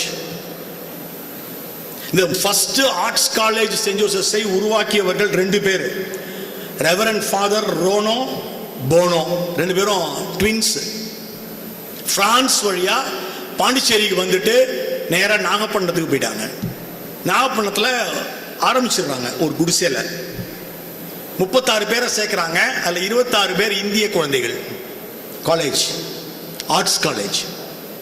26 ஆர்ட்ஸ் காலேஜில் 26 இந்திய குழந்தைகளை சேர்க்கும் பொழுது அனைத்து ஜாதியினரையும் சேர்க்கிறாங்க. அப்ப திரும்ப சிக்கல் வருகிறது. பெரிய போராட்டத்தை சந்திக்கிறாங்க. இந்த நிலையில் காலரா வந்து போனோ இறந்து விட்டார்.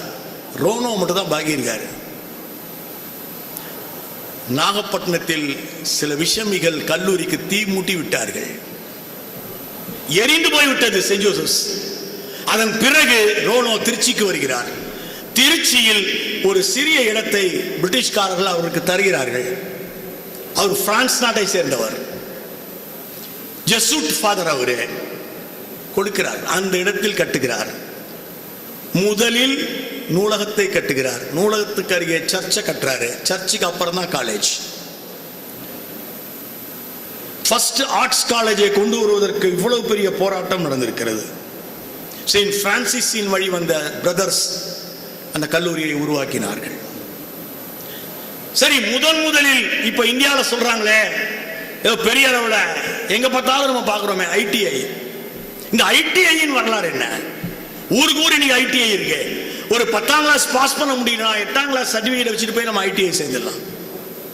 இந்த ஐடிஐ என்கிற கான்செப்டை முதலில் உருவாக்கியவர் கோபியை சேர்ந்தவர். அவர் பேர் லக்ஷ்மண ஐயர். அவர் வந்து ஆக்சுவலி பாத்தீங்கன்னா ஜிஎஸ் லக்ஷ்மணன் என்று புகழ்பெற்ற ஒரு சுதந்திர போராட்ட வீரர். ஜிஎஸ் லக்ஷ்மணன் வேலூர் சிறையில் அடைபட்டு கடந்த பொழுது காந்தி வந்து வார்தால ஒரு கல்வி மாநாட்டை கூட்டுகிறார். 1937 காந்தி கல்வி மாநாட்டை கூட்டுகிறார். அந்த கல்வி மாநாட்டில் கலந்து கொள்வதற்காக வேலூர் ஜெயிலில் தப்பிச்சு போறாரு. ஜெயிலில் தப்பிக்கிறதுலாம் அவ்வளவு ஈஸி கிடையாது. வேலூர் ஜெயில் போய் பார்த்தீங்கன்னாலே அது அவ்வளவு உயரமான வார்தாக்கு போய் அட்டன் பண்றாரு. அங்கதான் காந்தி முன் வைக்கிறார். காந்தி சொல்கிறார், ஒருவருடைய மனசா வாச்சா கர்மனா, மனதாலும் வார்த்தையாலும் செயலாலும் ஒன்றிணைக்கும் கல்வி தேவை என்று காந்தி அறிவிக்கிறார். அதான் நாய் சாலிம் என்று சொன்னார்கள். இதன் அடிப்படையில் தான் காந்தி அவரை கூப்பிட்டு, நீ ஜெயிலேருந்து தப்பிச்சு தவறு, போய் முதல்ல சரண்டர் ஆகு என்று சொல்கிறார். லக்ஷ்மணன் இங்கு வந்து திரும்ப சரண்டர் ஆகிறார். ஆனால் தன்னுடைய வீட்டில் 150 மாணவர்களை ஒன்றிணைத்து ஃபர்ஸ்ட் விவேகானந்தா ஐடிஐ என்று ஒன்றை தொடங்குகிறார். இந்த ஐடிஐல ஒருவர் படித்துவிட்டு வந்தால் போதும், அவரே வந்து ஒரு மெக்கானிக்கா இருக்கலாம், எப்படி வேணா இருக்கலாம், இப்படி பல விஷயங்களை சொல்லிக் கொடுக்கிறார்கள்.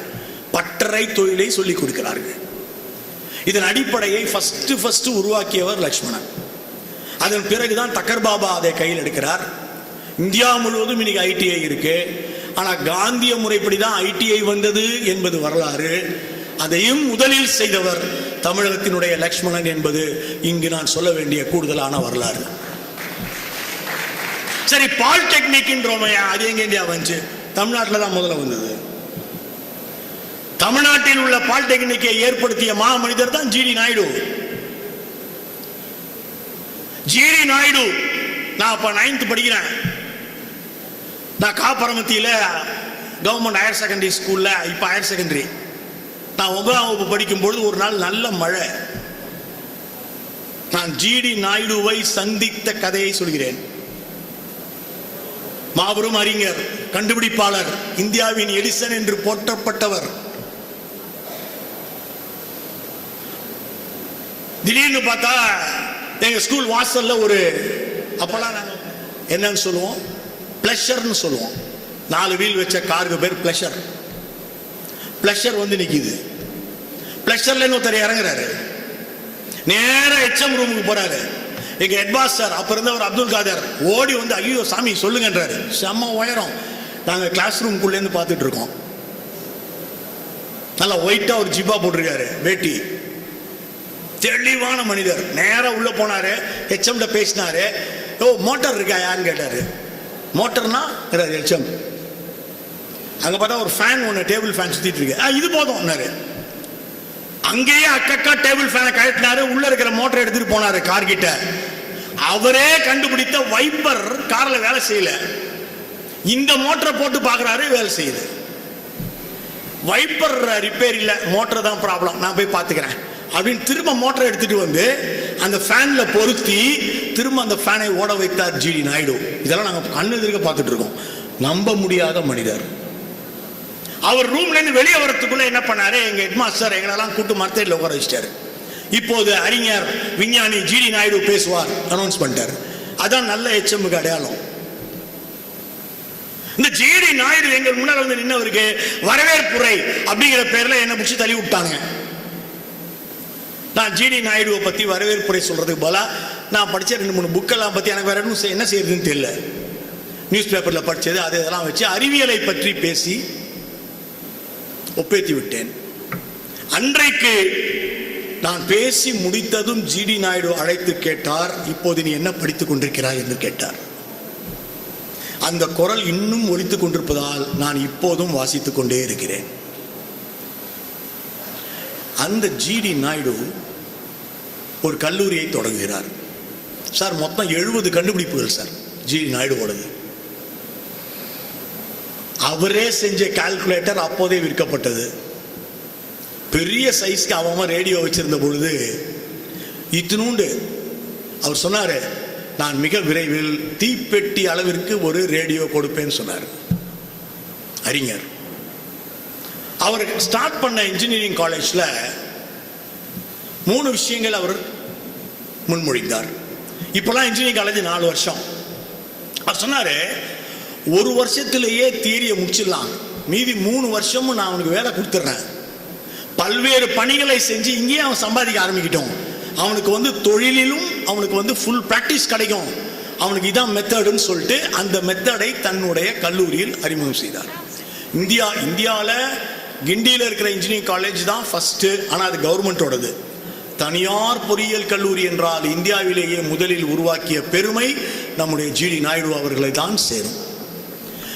இந்த கல்லூரியிலிருந்து அந்த 3 ஆண்டு கால படிப்பு என்பதை மட்டும் எடுத்து அவர் என்ன பண்ணாரு, உனக்கு தியரி வரலையா பரவாயில்லடா, இந்த 3 வருஷத்தை மட்டும் பாரு, நான் டிப்ளமா கொடுக்குறேன் அப்படின்னு சொல்லிட்டு டக்குன்னு என்ன பண்ணாரு, ஜிடி நாயுடு பாலிடெக்னிக் காலேஜ் அப்படின்னு பக்கத்திலேயே ஒன்று போட்டு, தியரி கூட எழுத வராதவன் அங்க போ டிப்ளமா வாங்கிக்க, தியரி எழுத முடிஞ்சவன் இங்க போ டிகிரி வாங்கிக்க என்று ஒரு 2-in-1 என்கிற ஒரு அமைப்பை அற்புதமாக எழுதி ஏற்படுத்தி கொடுத்த பெருமை நம்முடைய மரியாதைக்குரிய ஜிடி நாயுடு அவர்கள். எனவே பாலிடெக்னிக்கிலும் முதலில் தொடங்கிய பெருமை தமிழகத்தை சேரும். இப்படி நாம் சொல்லிக்கொண்டே போகலாம். நாம் நம்முடைய இடத்தை சார்ந்து சிந்திக்கின்ற பொழுது 2 மனிதர்களை மறக்கக்கூடாது. ஒருவர் முத்துலட்சுமி ரெட்டி. அவரை பற்றி பேசாமல் ஒரு கல்வியியல் கல்லூரியினுடைய பதிப்பகத்தை திறந்து வைப்பது நியாயமில்லாதது. முத்துலட்சுமி ரெட்டி புதுக்கோட்டை சமஸ்தானத்தில் பிறந்தவர். அப்பெல்லாம் மகாராஜா தான். அவருடைய தந்தையின் பெயர் நாராயணசாமி. அவர் புதுக்கோட்டை மகாராஜா கல்லூரியில் இப்போ முதல்வராக இருக்காரு. அவர் தன் பெண்ணை படிக்க வைக்க விரும்பினாலும் அப்போதெல்லாம் எந்த பள்ளியிலையும் கல்லூரியும் கேர்ள்ஸ்க்கு இடம் கிடையாது. நான் சொல்றது 1919. ஒரு பள்ளிக்கூடத்து திண்ணையில போய் தன் அம்மாவோட முத்துலட்சுமி ரெட்டி உட்காந்துருப்பாங்க. திண்ணையில உட்காந்துருப்பாங்க. உள்ள கிளாஸ் நடந்துட்டு இருக்கும், ஜன்னல் வழியா கேட்டுட்டு இருப்பாங்க. முத்துலட்சுமி ரெட்டியினுடைய வாழ்க்கை வரலாறு புத்தகத்தை ஒவ்வொரு பெண்ணும் கண்டிப்பாக படிக்க வேண்டும். வெளியே உட்காந்து கேட்டுக்கிட்டு இருப்பாங்க. அவர்தான் வெறும் கேள்வி ஞானம், எழுதிலாம் பார்க்க முடியாது. ஒரு நாள் இவங்க படுற அவஸ்தையை பார்த்துட்டு அவங்க அப்பா என்ன பண்றாரு, தான் கல்லூரியில் இருக்கிற 2 வாத்தியாரை விட்டு வீட்டில் கிளாஸ் எடுக்க சொல்றாரு. நீங்க வீட்டில் கிளாஸ் எடுக்கிறதா இருந்தா என் பொண்ணுக்கு 3 தான் சொல்லி தரணும், மொழி பாடங்கள் தவிர வேற எதையுமே சொல்லித்தரக்கூடாதுன்னு கட்டளை. நம்முடைய மணிகண்டன் சொன்னது போல மொழி அறிவு தான் பெண்களுக்கு அதிகம்னு அவர் நினைச்சாரோ என்னவோ தெரியல. மொழி அறிவு மட்டுமல்ல, அனைத்து மெய்யறிவிலும் பெண்களே சிறந்தவர்கள் என்று நான் சான்றளிக்கிறேன்.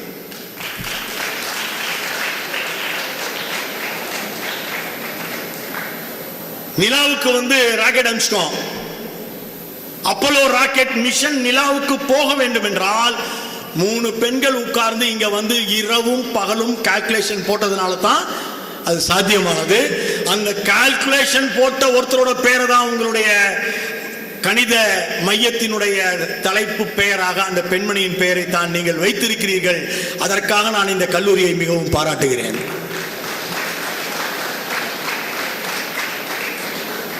நூறு விஞ்ஞானிகள் என்று இன்றைய இந்திய விஞ்ஞானிகள் 100, இன்றைய இந்திய விஞ்ஞானிகள் 100 என்று நான் ஒரு தொடர் செய்திருக்கிறேன். 100 நாட்கள் அந்த தொடரை எழுதினேன். தினம் ஒரு விஞ்ஞானி, இன்றைய விஞ்ஞானி. அந்த 100 பேரில் 70 பேர் பெண் விஞ்ஞானிகள் என்பதை தெரிந்து கொள்ளுங்கள்.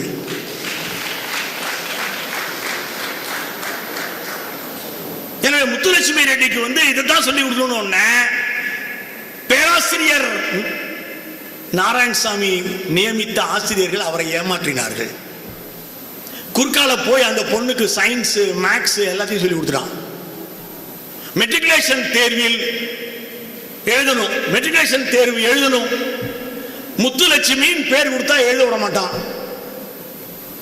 அந்த பொண்ணு பி முத்து அப்படின்னு பேர் கொடுக்குது. ஆம்பளன் நினைச்சு எக்ஸாம் எழுத விட்டுட்டான் பிரிட்டிஷ்காரன். எழுதி முடிச்சதும் பார்த்தா மாநில அளவில் முதல் மதிப்பெண் பி முத்து. இப்ப என்ன செய்யறது, அது பொண்ணுதான் தெரிஞ்சு போச்சு. ஐயோ சர்டிபிகேட்லாம் கொடுக்க ரொம்ப கஷ்டமா, எப்படிமா கொடுக்குறதுன்னு சொல்லிட்டு எஸ்எல்சி சர்டிபிகேட்ல அது வரைக்கும் ஈ மட்டும் தான் இருக்கும். ஈய அடிச்சிட்டு ஷீனு போட்டு கையால் எழுதப்பட்டு கொடுக்கப்பட்ட ஒரு எஸ்எல்சி சர்டிபிகேட் தான் முத்துலட்சுமி ரெட்டி அவர்கள் பெற்ற எஸ்எல்சி சர்டிபிகேட் என்பதை இங்கு பதிவு செய்ய விரும்புகிறேன். அந்த போராட்டத்துக்கு மத்தியில் அவங்க என்ன பண்றாங்க, அவங்க அப்பா முதல்வரா இருக்கிற புதுக்கோட்டை காலேஜுக்கு அப்ளை பண்றாங்க. அப்பாவுக்கே தெரியாது. அவர் பார்த்தா ஐயோ என்ன என் பொண்ணு அப்ளை பண்ணிருக்குதுன்னு சொல்லிட்டு மகாராஜாட்ட எடுத்துட்டு ஓடுறாரு. சார் சாரி சார், இது நம்ம கொஞ்சம் கூட எதிர்பார்க்கல, இது வரைக்கும் நம்ம கேர்ள்ஸையே சேர்க்கலையேன்றாரு. மகாராஜா கூப்பிடுறாரு முத்துலட்சுமி ரெட்டியை அழைத்து, ஒரு கண்டிஷன், உன்னை சேர்த்துக்கிறேன், ஆனால் வகுப்பறையில் ஒரு திரை போடப்பட்டிருக்கும், அந்த திரைக்குள்ளதான் நீ உட்கார்ந்து இருக்கணும்ன்றாரு. முத்துலட்சுமி ரெட்டி ஏன் ஒரு திரை போட்டு அனைத்து ஆண்களையும் உட்கார வைத்து விட்டு என்னை விடுதலையாக விடக்கூடாதா என்று கேட்கிறார். வரலாற்று சிறப்பு மிக்க கேள்வி. மகாராஜா ரொம்ப நொந்து போய், சரி உனக்கு 3 மாதம் நான் பார்க்கிறேன், உன்னை பார்த்து எவனுக்கும் எதுவும் ஆகலன்னா நீ கண்டினியூ பண்ணலாம். எப்படி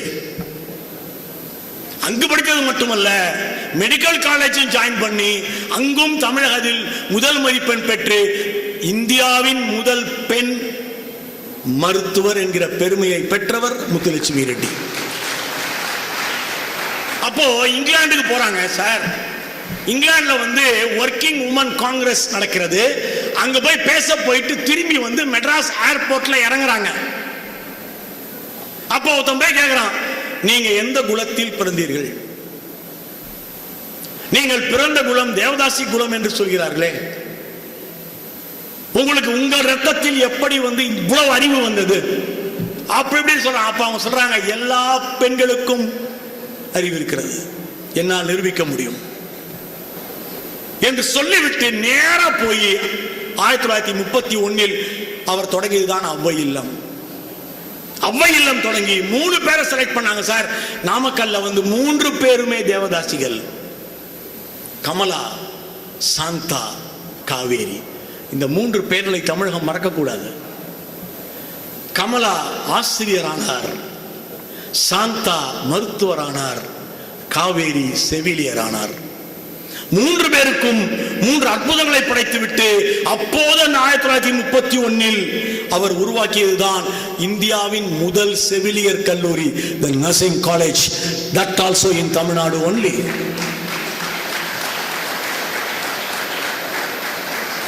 தமிழகத்தில் முதல் கல்வியியல் கல்லூரி எங்கே தொடங்கப்பட்டது?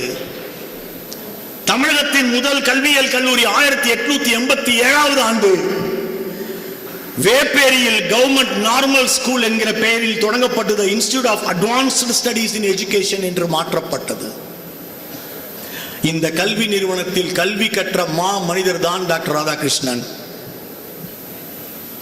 மற்றும் சிந்தனை சிற்பி சிங்காரவேலர். ஜோசப் ஸ்டாலின் என்று இப்ப நம்ம ஆச்சரியப்படுறது என்னன்னா, எவ்வளவுதான் நாம் முயற்சி செய்தாலும் அமெரிக்க சார்பு வருவதை விட நாம் ரஷ்யா பக்கம் அதிகம் சார்ந்திருக்கிறோம். முன்பிருந்த சோவியத் யூனியனும் ரஷ்யாவும் நட்பு நாடுகளாக நம்மிடம் வந்து கொண்டே இருக்கின்றன. நாம் எவ்வளவு முயற்சி பண்ணாலும் ஜவஹர்லால் நேரு அவர்கள் வழங்கிய நான் அலைன்டு மூவ்மெண்ட், அணி சேரா நாடுகள் கூட்டமைப்பில் நாம் நிற்கிறோம். நாங்கள் எந்த அணியிலும் சேர மாட்டோம். நாங்கள் பொது அணியை சேர்ந்தவர்கள், நாங்கள் தலைமை பண்பு மிக்கவர்கள். ஆனால் ரஷ்யா பக்கம் நமக்கு அதிக ஃப்ரெண்ட்ஷிப். இதுக்கு என்ன காரணம்? நான் பலமுறை யோசித்திருக்கிறேன். பாகிஸ்தான் யுத்தத்திற்கு வருகிறது. இந்திரா காந்தி அம்மையார் இரவு 2 இந்திரா காந்தியிடம் பாகிஸ்தானுக்கு ஆதரவாக ஒரு போர்க்கப்பல் அமெரிக்காவில் இருந்து கிளம்பி விட்டது என்று நாம் சரண்டர் ஆயிடுவோமான்னு கேட்கிறாங்க. ஆனால் விடுவதற்குள் சோவியத் யூனியனில் இருந்து அதை விட பலம் வாய்ந்த 3 கப்பல்கள் வந்துவிட்டன. அமெரிக்க கப்பல் போய்விட்டது, பாகிஸ்தான் சரணடைந்து விட்டது. இதுதான் வரலாறு. That is called diplomacy. இந்த சர்வபள்ளி ராதாகிருஷ்ணன் இன்றைக்கு ஆசிரியர்களின் ஆசிரியர் என்று போற்றப்படும் சர்வபள்ளி ராதாகிருஷ்ணன் கல்வி கற்றதுதான் the institute of advanced study in education. வேப்பேரியில் இருந்து சைதாப்பேட்டைக்கு மாற்றப்பட்ட நிறுவனம். அங்கேதான் சிங்காரவேலரும் கல்வி கற்றார். ஏன் இருவரையும் சேர்த்து சொல்கிறேன் என்றால், 1948 வருடத்தில் இருந்து 1959 வருடம் வரை சர்வபள்ளி ராதாகிருஷ்ணன் சோவியத் யூனியனின் இந்திய தூதராக நியமிக்கப்பட்டிருந்தார். வாசிப்பு என்ன செய்யும் என்பதற்கு இது ஒரு முக்கிய உதாரணம். அவரும் ஒரு கடல் தீவிர வாசிப்பாளர். அப்போது ரஷ்யாவின் அதிபராக இருந்தவர் ஜோசப் ஸ்டாலின். இந்த ஜோசப் ஸ்டாலின் அப்போதுதான் ஹிட்லரை வென்றிருந்தார். ஹிட்லரை கூட்டுப்படைகள் வெல்லவில்லை, ரஷ்யா வென்றது. எவ்வளவு அற்புத ராஜதந்திரம் ஹிட்லரை வெற்றி பெற்றது என்பது. ஹிட்லரின் லட்சக்கணக்கான படைகளை அப்படியே ரஷ்யாவுக்குள் வரவழைத்து விட்டார்கள். தான் வெல்கிறோம் என்று நினைத்து உள்ளே போய்விட்டார்கள் அந்த வீரர்கள். தடுக்க யாருமே வரவில்லையே, கோழைகள் என்று நினைத்து உள்ளே போய்விட்டார்கள். ஆனால் திரும்பி பார்த்தால் ரஷ்ய படைகளும் பொதுமக்களும் ஹிட்லரின் படைகளை சுற்றி சூழ்ந்து விட்டார்கள். எந்த பக்கமும் அவர்கள் தப்ப முடியாது. அதே சமயத்தில் -8 டிகிரி குளிர் தாக்கி கொண்டிருக்கிறது. இந்த ராஜதந்திர நடவடிக்கையின் மூலம் வெற்றி பெற்றவன் ஜோசப் ஸ்டாலின். ஸ்டாலின் ஒரு சர்வாதிகாரி. ஸ்டாலினை சந்திக்க வேண்டும் என்றால் நீங்க 2 மாசம் வெயிட் பண்ணுமா அவர்கிட்ட அப்பாயின்மெண்ட் வாங்கிட்டு. ஆனால் இந்த ஜோசப் ஸ்டாலின் கேள்விப்படுகிறார், இந்தியாவில் இருந்து ஒரு தூதர் வந்திருக்கிறார், அவர் ஒரு நாளைக்கு 12 மணி நேரம் புத்தகம் படிக்கிறார் என்று கேள்விப்படுகிறார். 12 மணி நேரமா புத்தகம் வாசிப்பவரா?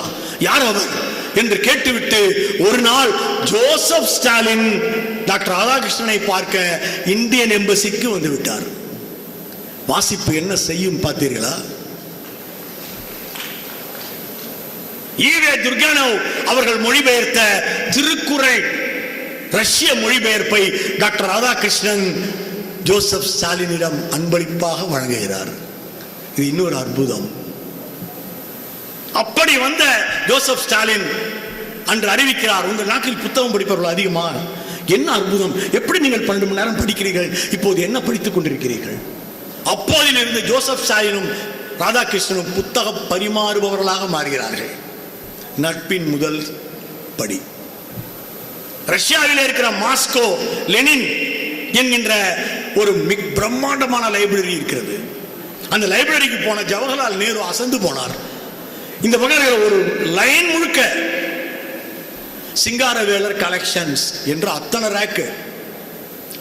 ரேக்கிலும் இங்கிருந்து வாசிப்பின் சிகரமாய் விளங்கிய சிங்காரவேலர் அங்கு இருக்கக்கூடிய ரஷ்யாவுக்கு புத்தகங்களை பரிசாக கொடுத்திருக்கிறார். ஏன் சிங்காரவேலரை பற்றி இந்த அமைப்பை பற்றி பேசும்போது குறிப்பிடுகிறேன் என்றால், இதன் அருகிலேயே தான் லேடி வெலிங்டன் கல்லூரி என்கிற ஒரு அற்புத வளாகம் இருக்கிறது. கல்வியியல் கல்லூரியின் சென்னையின் 2 கண்கள் சைதாப்பேட்டையில் உள்ள இன்ஸ்டிடியூட் ஆஃப் அட்வான்ஸ் ஸ்டடீஸ், இன்னொன்று Lady Wellington College of Education. Wellington College of Education இருக்கிற அத்தனை இடத்தையும் கொடுத்து வழங்கிய பெருமை சிங்காரவேலரை சேரும். இவர்கள் இணைந்து உருவாக்கிய மாபெரும் அரங்கம்தான் இன்றைக்கு எங்கு பார்த்தாலும் இருக்கிற கல்வியியல் கல்லூரிகளினுடைய அடிப்படைகளை வகுத்து கொடுத்தது. அவர்களை நினைக்காமல் உங்களால் காமதேனு என்கிற ஒரு பதிப்பகத்தை தொடங்குவது, அதுவும் கல்வியியல் கல்லூரியில் தொடங்குவது என்பது சாத்தியமில்லை. நான் எப்போதும் சொல்லிக் கொண்டிருக்கிறேன், ஆசிரியர்கள், பேராசிரியர்கள், கல்வியியல் கல்லூரியை சேர்ந்த மாணவர்கள், கலை அறிவியல் கல்லூரியை சேர்ந்த மாணவர்கள், இவர்களுக்கெல்லாம் ஆய்வு கட்டுரைகள் எழுதக்கூடிய கருத்தரங்குகளை, பயிற்று அரங்கங்களை நடத்த வேண்டும் என்று சொல்லிக் கொண்டே இருக்கிறேன். இதுவரையில் 50க்கும் மேற்பட்ட அது மாதிரியான பயிற்சி பட்டறைகளுக்கு சென்று எப்படி அவற்றை எழுத வேண்டும், திரட்ட வேண்டும் என்று பயிற்சி கொடுத்திருக்கிறேன். பேராசிரியர்களுக்கு கொடுத்திருக்கிறேன், ஆசிரியர்களுக்கு கொடுத்திருக்கிறேன். இன்றைக்கு பாரதி மெட்ரிக் பள்ளியில் இருந்து அந்த மாணவர்கள் என் உரையை கேட்பதற்காக இங்கு வந்திருக்கிறார்கள். அந்த மெட்ரிக் பள்ளி மாணவர்கள் மத்தியிலே கூட 8ஆம் வகுப்பில் இருந்தே ஆய்வு கட்டுரைகள் சமர்ப்பிக்கின்ற அகில இந்திய குழந்தைகள் அறிவியல் மாநாடு ஒவ்வொரு ஆண்டும் நடத்தப்படுகிறது. பள்ளி மாணவர்கள் மத்தியில் கண்டுபிடிப்பாளர்களை உருவாக்கக்கூடிய இன்ஸ்பயர் அவார்டு 8 ஆண்டுகளாக நான் நடுவராக இருக்கிறேன். கல்லூரி மாணவர்களுக்கு என்று இன்னோவேஷன் அவார்டு என்கிற ஒன்றை அப்துல் கலாம் அறிமுகம் செய்தார். இந்த இன்னோவேஷன் அவார்ட்ல 3 பரிசுகள் கலாம் இருக்கும்போது வழங்கப்பட்டன.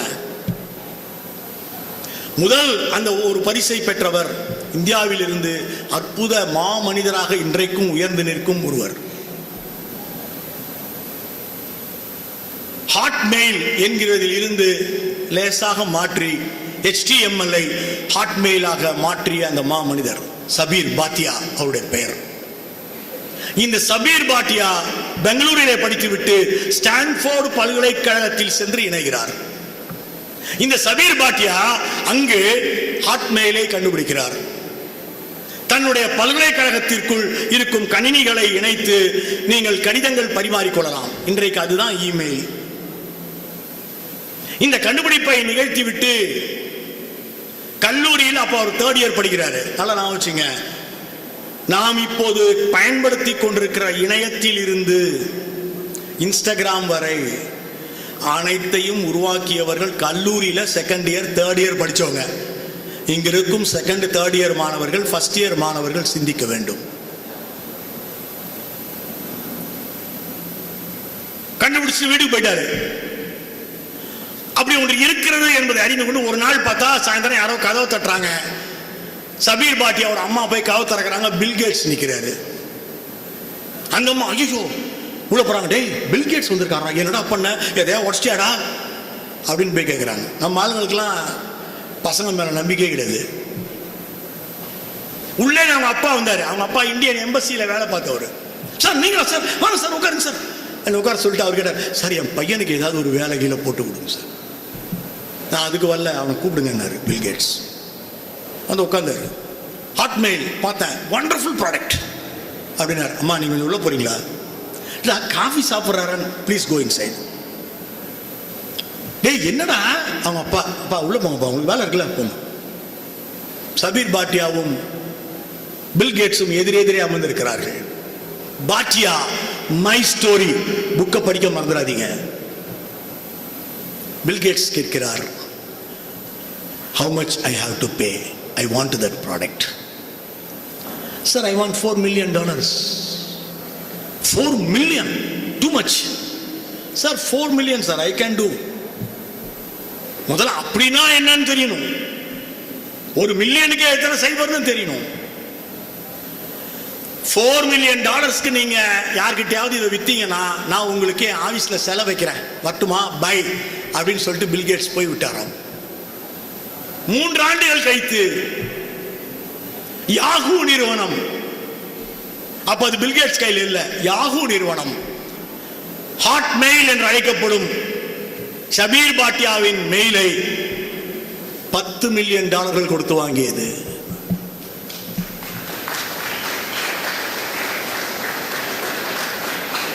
எல்லாம் முடிஞ்சு ஷபீர் பாட்டியா இந்தியாவுக்கு வந்து விட்டார். ஒரு நாள் போன் வருது, பில் கேட்ஸிடம் இருந்து போன் வருது. சார் உங்க போட்டோ இருந்தா அனுப்புங்க, நாங்கள் இங்கிலாந்துக்காரர்கள் அமெரிக்கக்காரர்கள், நாங்கள் ஒருபோதும் பேச்சு மாற மாட்டோம், ஐரோப்பாவில் நாங்கள் சொன்ன பேச்சை காப்பாற்றுவோம், உங்களுக்கு ஒரு இடுப்பளவு சிலை வைக்க வேண்டும், உங்கள் போட்டோவை அனுப்புங்க என்று பில் கேட்ஸ் கேட்டாராம். அதற்கு ஷபீர் பாட்டியா சொன்னார், எங்கள் நாட்டில் நாங்கள் காந்தி போன்றவர்களை தவிர வேற யாருக்கும் சிலை வைக்க மாட்டோம், அது எங்களுடைய சிறப்பு என்று சொன்னாராம். அப்படிப்பட்ட ஷபீர் பாட்டியாவுக்கு தான் ஃபர்ஸ்ட் இன்னோவேட்டிவ் அவார்டை கலாம் வழங்கினார். இன்னோவேட்டிவ் அவார்டு நம்பர் 2 இன்னைக்கு நம்ம பயன்படுத்துகின்ற பென் டிரைவ் என்கிற விஷயத்தை கண்டுபிடித்த இந்தியாவின் அற்புதமான இன்னொரு அறிஞர், அவருக்கு வழங்கப்பட்டது. இப்போது 17 இன்னோவேட்டிவ் அவார்ட்ஸ் முடிந்திருக்கிறது. 18வது இன்னோவேட்டிவ் அவார்டை இந்த கல்லூரியில் இருந்து யாராவது வாங்கலாம் அல்லவா? அந்த ஆதங்கத்தில் உங்களோடு சொல்லிக் கொண்டிருக்கிறேன். இந்த கல்வி போராளிகளில் இறுதியாக நாம் சந்திக்க வேண்டியவர் மரியாதைக்குரிய சுப்பிரமணிய பாரதி. பாரதி இல்லாமல், சார் பாரதிக்கும் கல்விக்கும் என்ன சார்? ஆமா சார், கல்வியை பத்திலாம் நிறைய பாடியிருக்காரு. இல்ல, பாரதி ஒரு ஆசிரியராக இருந்தார். ஒரு கல்வியியல் கல்லூரியின் ஆசிரியர்களும் இருக்கிறார்கள். நாளை உருவாக போகின்ற கல்வியியல் கல்லூரியின் மாணவர்கள் இங்கு இருக்கிறார்கள். கலை அறிவியல் கல்லூரி ஆசிரியர்கள் இருக்கிறார்கள். பாரதி மெட்ரிக் ஆசிரியர்கள் இருக்கிறார்கள். நாளை ஆசிரியராக போகும், இன்றைய மாணவராக இருக்க போகும் நீங்கள் எல்லாம் இங்கு இருக்கிறீர்கள். பாரதி 1904ஆம் ஆண்டு சேதுபதி ஹை ஸ்கூல் மதுரை ஸ்கூல்ல டீச்சரா இருக்கார். அவர் திலகரை பத்தி, அவரை ஆதரித்து அன்னி பெசன்ட் அம்மையாரை மோசமாக சித்தரித்து ஒரு கட்டுரையை அவர் அந்த காலத்தில் இந்தியா பத்திரிகையில் எழுதிவிட்டார். எனவே அவர் பெயரில் கைது வாரண்ட் பிறப்பித்தார்கள். அவர் வாத்தியாரா இருக்காரு. அந்த ஸ்கூல்ல லஞ்ச் டைம் போலீஸ்காரங்க எப்ப வேணா அரெஸ்ட் பண்ண வந்துருவாங்கன்னு நியூஸ் வந்து போச்சு. பாரதி அவர் பாட்டுக்கு போயிருக்கலாம். ஆனால் பாரதி எழுதி வச்சுட்டு போறாரு. சார் இன்னைக்கெல்லாம் ஒரு வாத்தியாரா மத்தியானத்தோட அனுப்புறோம்னு வச்சுங்களேன், போக வேண்டிய அவசியம் தான். வாத்தியார் என்ன எழுதுவாரு? இல்லை யாரா வேணா இருக்கட்டும், என் சம்பள பாக்கியை கொஞ்சம் கொடுத்துருங்க, இந்த பிஎஃப்ஜிஎஃப்லாம் கொஞ்சம் இருந்ததுன்னா கொஞ்சம் செட்டில் பண்ணிடுங்க, இப்படிதான் எழுதுவான். பாரதி ஒரு கடிதம் எழுதுகிறான். அந்த கடிதத்தை படிக்கிறேன். மிக முக்கியமான அற்புதமான ஒரு கடிதம். பாரதி டீச்சரா இருந்தப்போ, அப்போ இறையன்பு கடலூர்ல டெப்டி கலெக்டர். பாரதியார் கடலூர் சிறையில் அடைக்கப்பட்டிருந்தார் 1912. பாரதியார் கடலூர் சிறையில் அடைக்கப்பட்டிருந்த நாட்களில் எந்த ரூம்ல இருந்தாரு, அந்த ரூமை பார்க்கணும் அப்படின்னு சொல்லிட்டு இறையன்பை அழைத்து கொண்டு அந்த ஜெயில போய் பார்க்கணும். பாரதி தன்னுடைய 35வது பிறந்த நாளை அந்த சிறையில் தான் அனுபவித்திருக்கிறான்.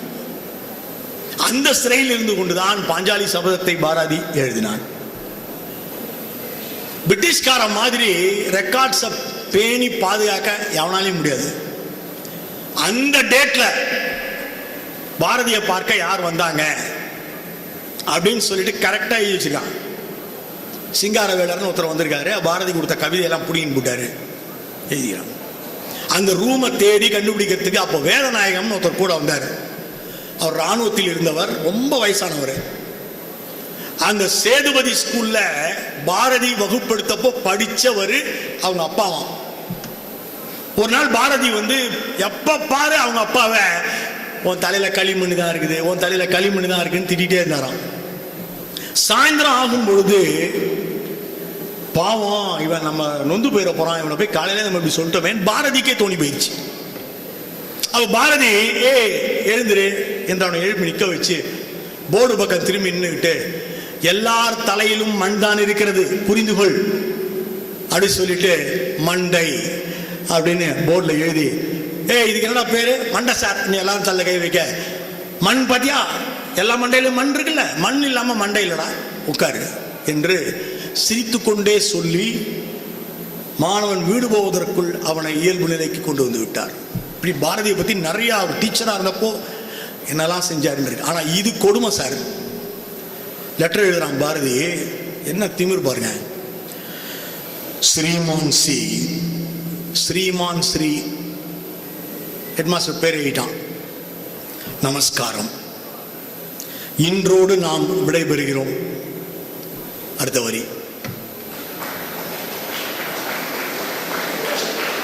இன்றோடு நாம் விடைபெறுகிறோம். அடுத்த வரி எழுதுறான், ஒரு விண்ணப்பம், மகா விண்ணப்பம். அடுத்த வரி, மாணவரில், இதான் நம்மளை பத்தி எழுதுறான், நம்ம தான் அது. மாணவரில் மெல்ல பயிலுவோர் உண்டு, சிலர் கல்வி பழக மாட்டார், சிலர் பழகியும் தேர மாட்டார், சிலர் கேள்வி கேட்க மாட்டார், சிலர் கேட்டும் விடை பொருள் தெளிய மாட்டார்.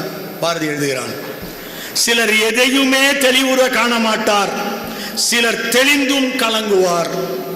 பிறர் ஓரடியில் செய்வதை இவர்கள் 100 அடியில் செய்வார்கள், பிறர் 10 அடியில் செய்வதை இவர்கள் 1000 அடியில் செய்வார்கள். நீர் இவர்களை வெறுப்பது எமக்கு ஏற்புடையதல்ல. பாரதி சொல்றான், ஹெட்மாஸ்டர், இவனை போய் வெறுக்கிறிய? ஆசிரியரின் விடாமுயற்சி விதிப்படி மூடனாயினும் மேதாவி ஆகிவிடுவான், பலவீனமானவனும் வலிமை பெற்று விடுவான். நீர் மேதாவிகளுக்கு உமது மூளையையும் பலகீனமானவர்களுக்கு உமது இதயத்தையும் தாரும் என்று எழுதுகின்றான் சுப்பிரமணிய பாரதி. கல்வி என்பது அனைவருக்கும் சென்று சேர்ந்திருக்கிறது. ஆனால் இந்த கல்வி மிக சிறப்பாக அனைவருக்கும் ஏற்புடையதாக மாற வேண்டும் என்றால் அது ஆசிரியர் கையில் இருக்கிறது. ஆசிரியரை மதிக்கும் மாணவர் கையில் இருக்கிறது. ஒரு ஆசிரியர் தன் வேலையை திறம்பட செய்வதற்கான முதல் படி அவர் வாசிக்கும் ஆசிரியராக மாறுவது. இந்த காமதேனு கல்வி கூடம் அப்படிப்பட்ட வாசிக்கும் ஆசிரியர்கள் உள்ள அற்புத இடமாக மாறி தலை சிறந்த இடத்தை பெற வாழ்த்துகிறேன். நன்றி, வணக்கம். வாசித்தல் என்பது வேறு. அறிஞரோடு புரிதலோடு வாசித்தால் நாளை நீங்களும் ஆகலாம் அப்துல் கலாம் என்ற ஒரு விழாவினுடைய பேருரைக்கு நன்றிகள். காமதேனு கல்வி நிறுவனங்களின் காமதேனு பதிப்பகம் தொடக்க விழாவிற்கு வருகை புரிந்துள்ள அனைவருக்கும் என் முத்தான முதல் வணக்கத்தை தெரிவித்துக் கொள்கிறேன். வந்தோரை வரவேற்கும் விதமாக வாழ்ப்புரை ஆற்றிய காமதேனு கல்வியியல் கல்லூரியின் முதல்வர் முனைவர் ச. ராம் பிரபு ஐயா அவர்களுக்கு என் மனமார்ந்த நன்றியை தெரிவித்துக் கொள்கிறேன். இவ்விழாவிற்கு முன்னிலை வழங்கிய காமதேனு கல்வி நிறுவனத்தின் நிறுவன தலைவர் ஐயா ரா. பெருமாள்சாமி ஐயா அவர்களுக்கு என் உளமார்ந்த நன்றியை தெரிவித்துக் கொள்கிறேன். சிறப்பாக தலைமையேற்று தலைமையுரை வழங்கிய காமதேனு கல்வி நிறுவனத்தின் செயலர் திருமதி பே. அருந்ததி அம்மா அவர்களுக்கு என் நன்றியை உரித்தாக்கிறேன். தனது சிம்ம குரலால் அறிவின் அமுதூட்டிய முதன்மை விருந்தினர் முனைவர் ஆயிஷா ரா நடராஜன் ஐயா அவர்களுக்கு என் இதயம் கனிந்த நன்றிகளை தெரிவித்துக் கொள்கிறேன். என் நிகழ்விற்கு சிறப்பு விருந்தினராய் வருகை புரிந்து சிறப்புரை நல்கிய ஸ்ரீ ராமகிருஷ்ணா விஷன் வித்யாலயா கல்வியியல் கல்லூரியின் மேனாள் முதல்வர் முனைவர் சி ராஜகுரு ஐயா அவர்களுக்கும் அரசு மகளிர் கல்வியியல் கல்லூரியின் உதவி பேராசிரியர் திரு சா மணிகண்டன் ஐயா அவர்களுக்கும் என் மனமார்ந்த நன்றியை தெரிவித்துக் கொள்கிறேன். மற்றும் இந்நிகழ்ச்சிக்கு வருகின்ற துறை தலைவர்கள், இருபார் ஆசிரியர் பெருமக்கள், மாணவ மாணவிகளுக்கு எனது நன்றியை தெரிவித்துக் கொள்கிறேன். உலகத்தமிழ் வளர்ச்சி ஆய்வு மையத்தின் தலைவர் ஹரிவரதராஜன் ஐயா அவர்களுக்கும் என் நன்றியை தெரிவித்துக் கொள்கிறேன். எனது அழைப்பினை ஏற்று வருகை புரிந்து பள்ளி ஆசிரியர்களுக்கும் பிற கல்லூரி மதிப்புமிக்க முதல்வர்கள், பேராசிரியர்கள் மற்றும் மாணவர்களுக்கு என் உளமார்ந்த நன்றியை தெரிவித்துக் கொள்கிறேன். ஜனகன மனஹதிநாயக ஜெய ஹே பாரத பாக்ய விதாதா பஞ்சாப சிந்த குஜராத மராட்டா திராவிட உத்கல பங்கா விந்த ஹிமாச்சல யமுனா கங்கா உச்சல ஜலதி தரங்கா தவ சுப நாமே ஜாகே தவ சுப ஆசிஷ மாஹே காஹே ஜப சயகாதா ஜனகன மங்களதாயக ஜய ஹே பாரத பாக்ய விதாதா ஜய ஹே ஜய ஹே ஜய ஹே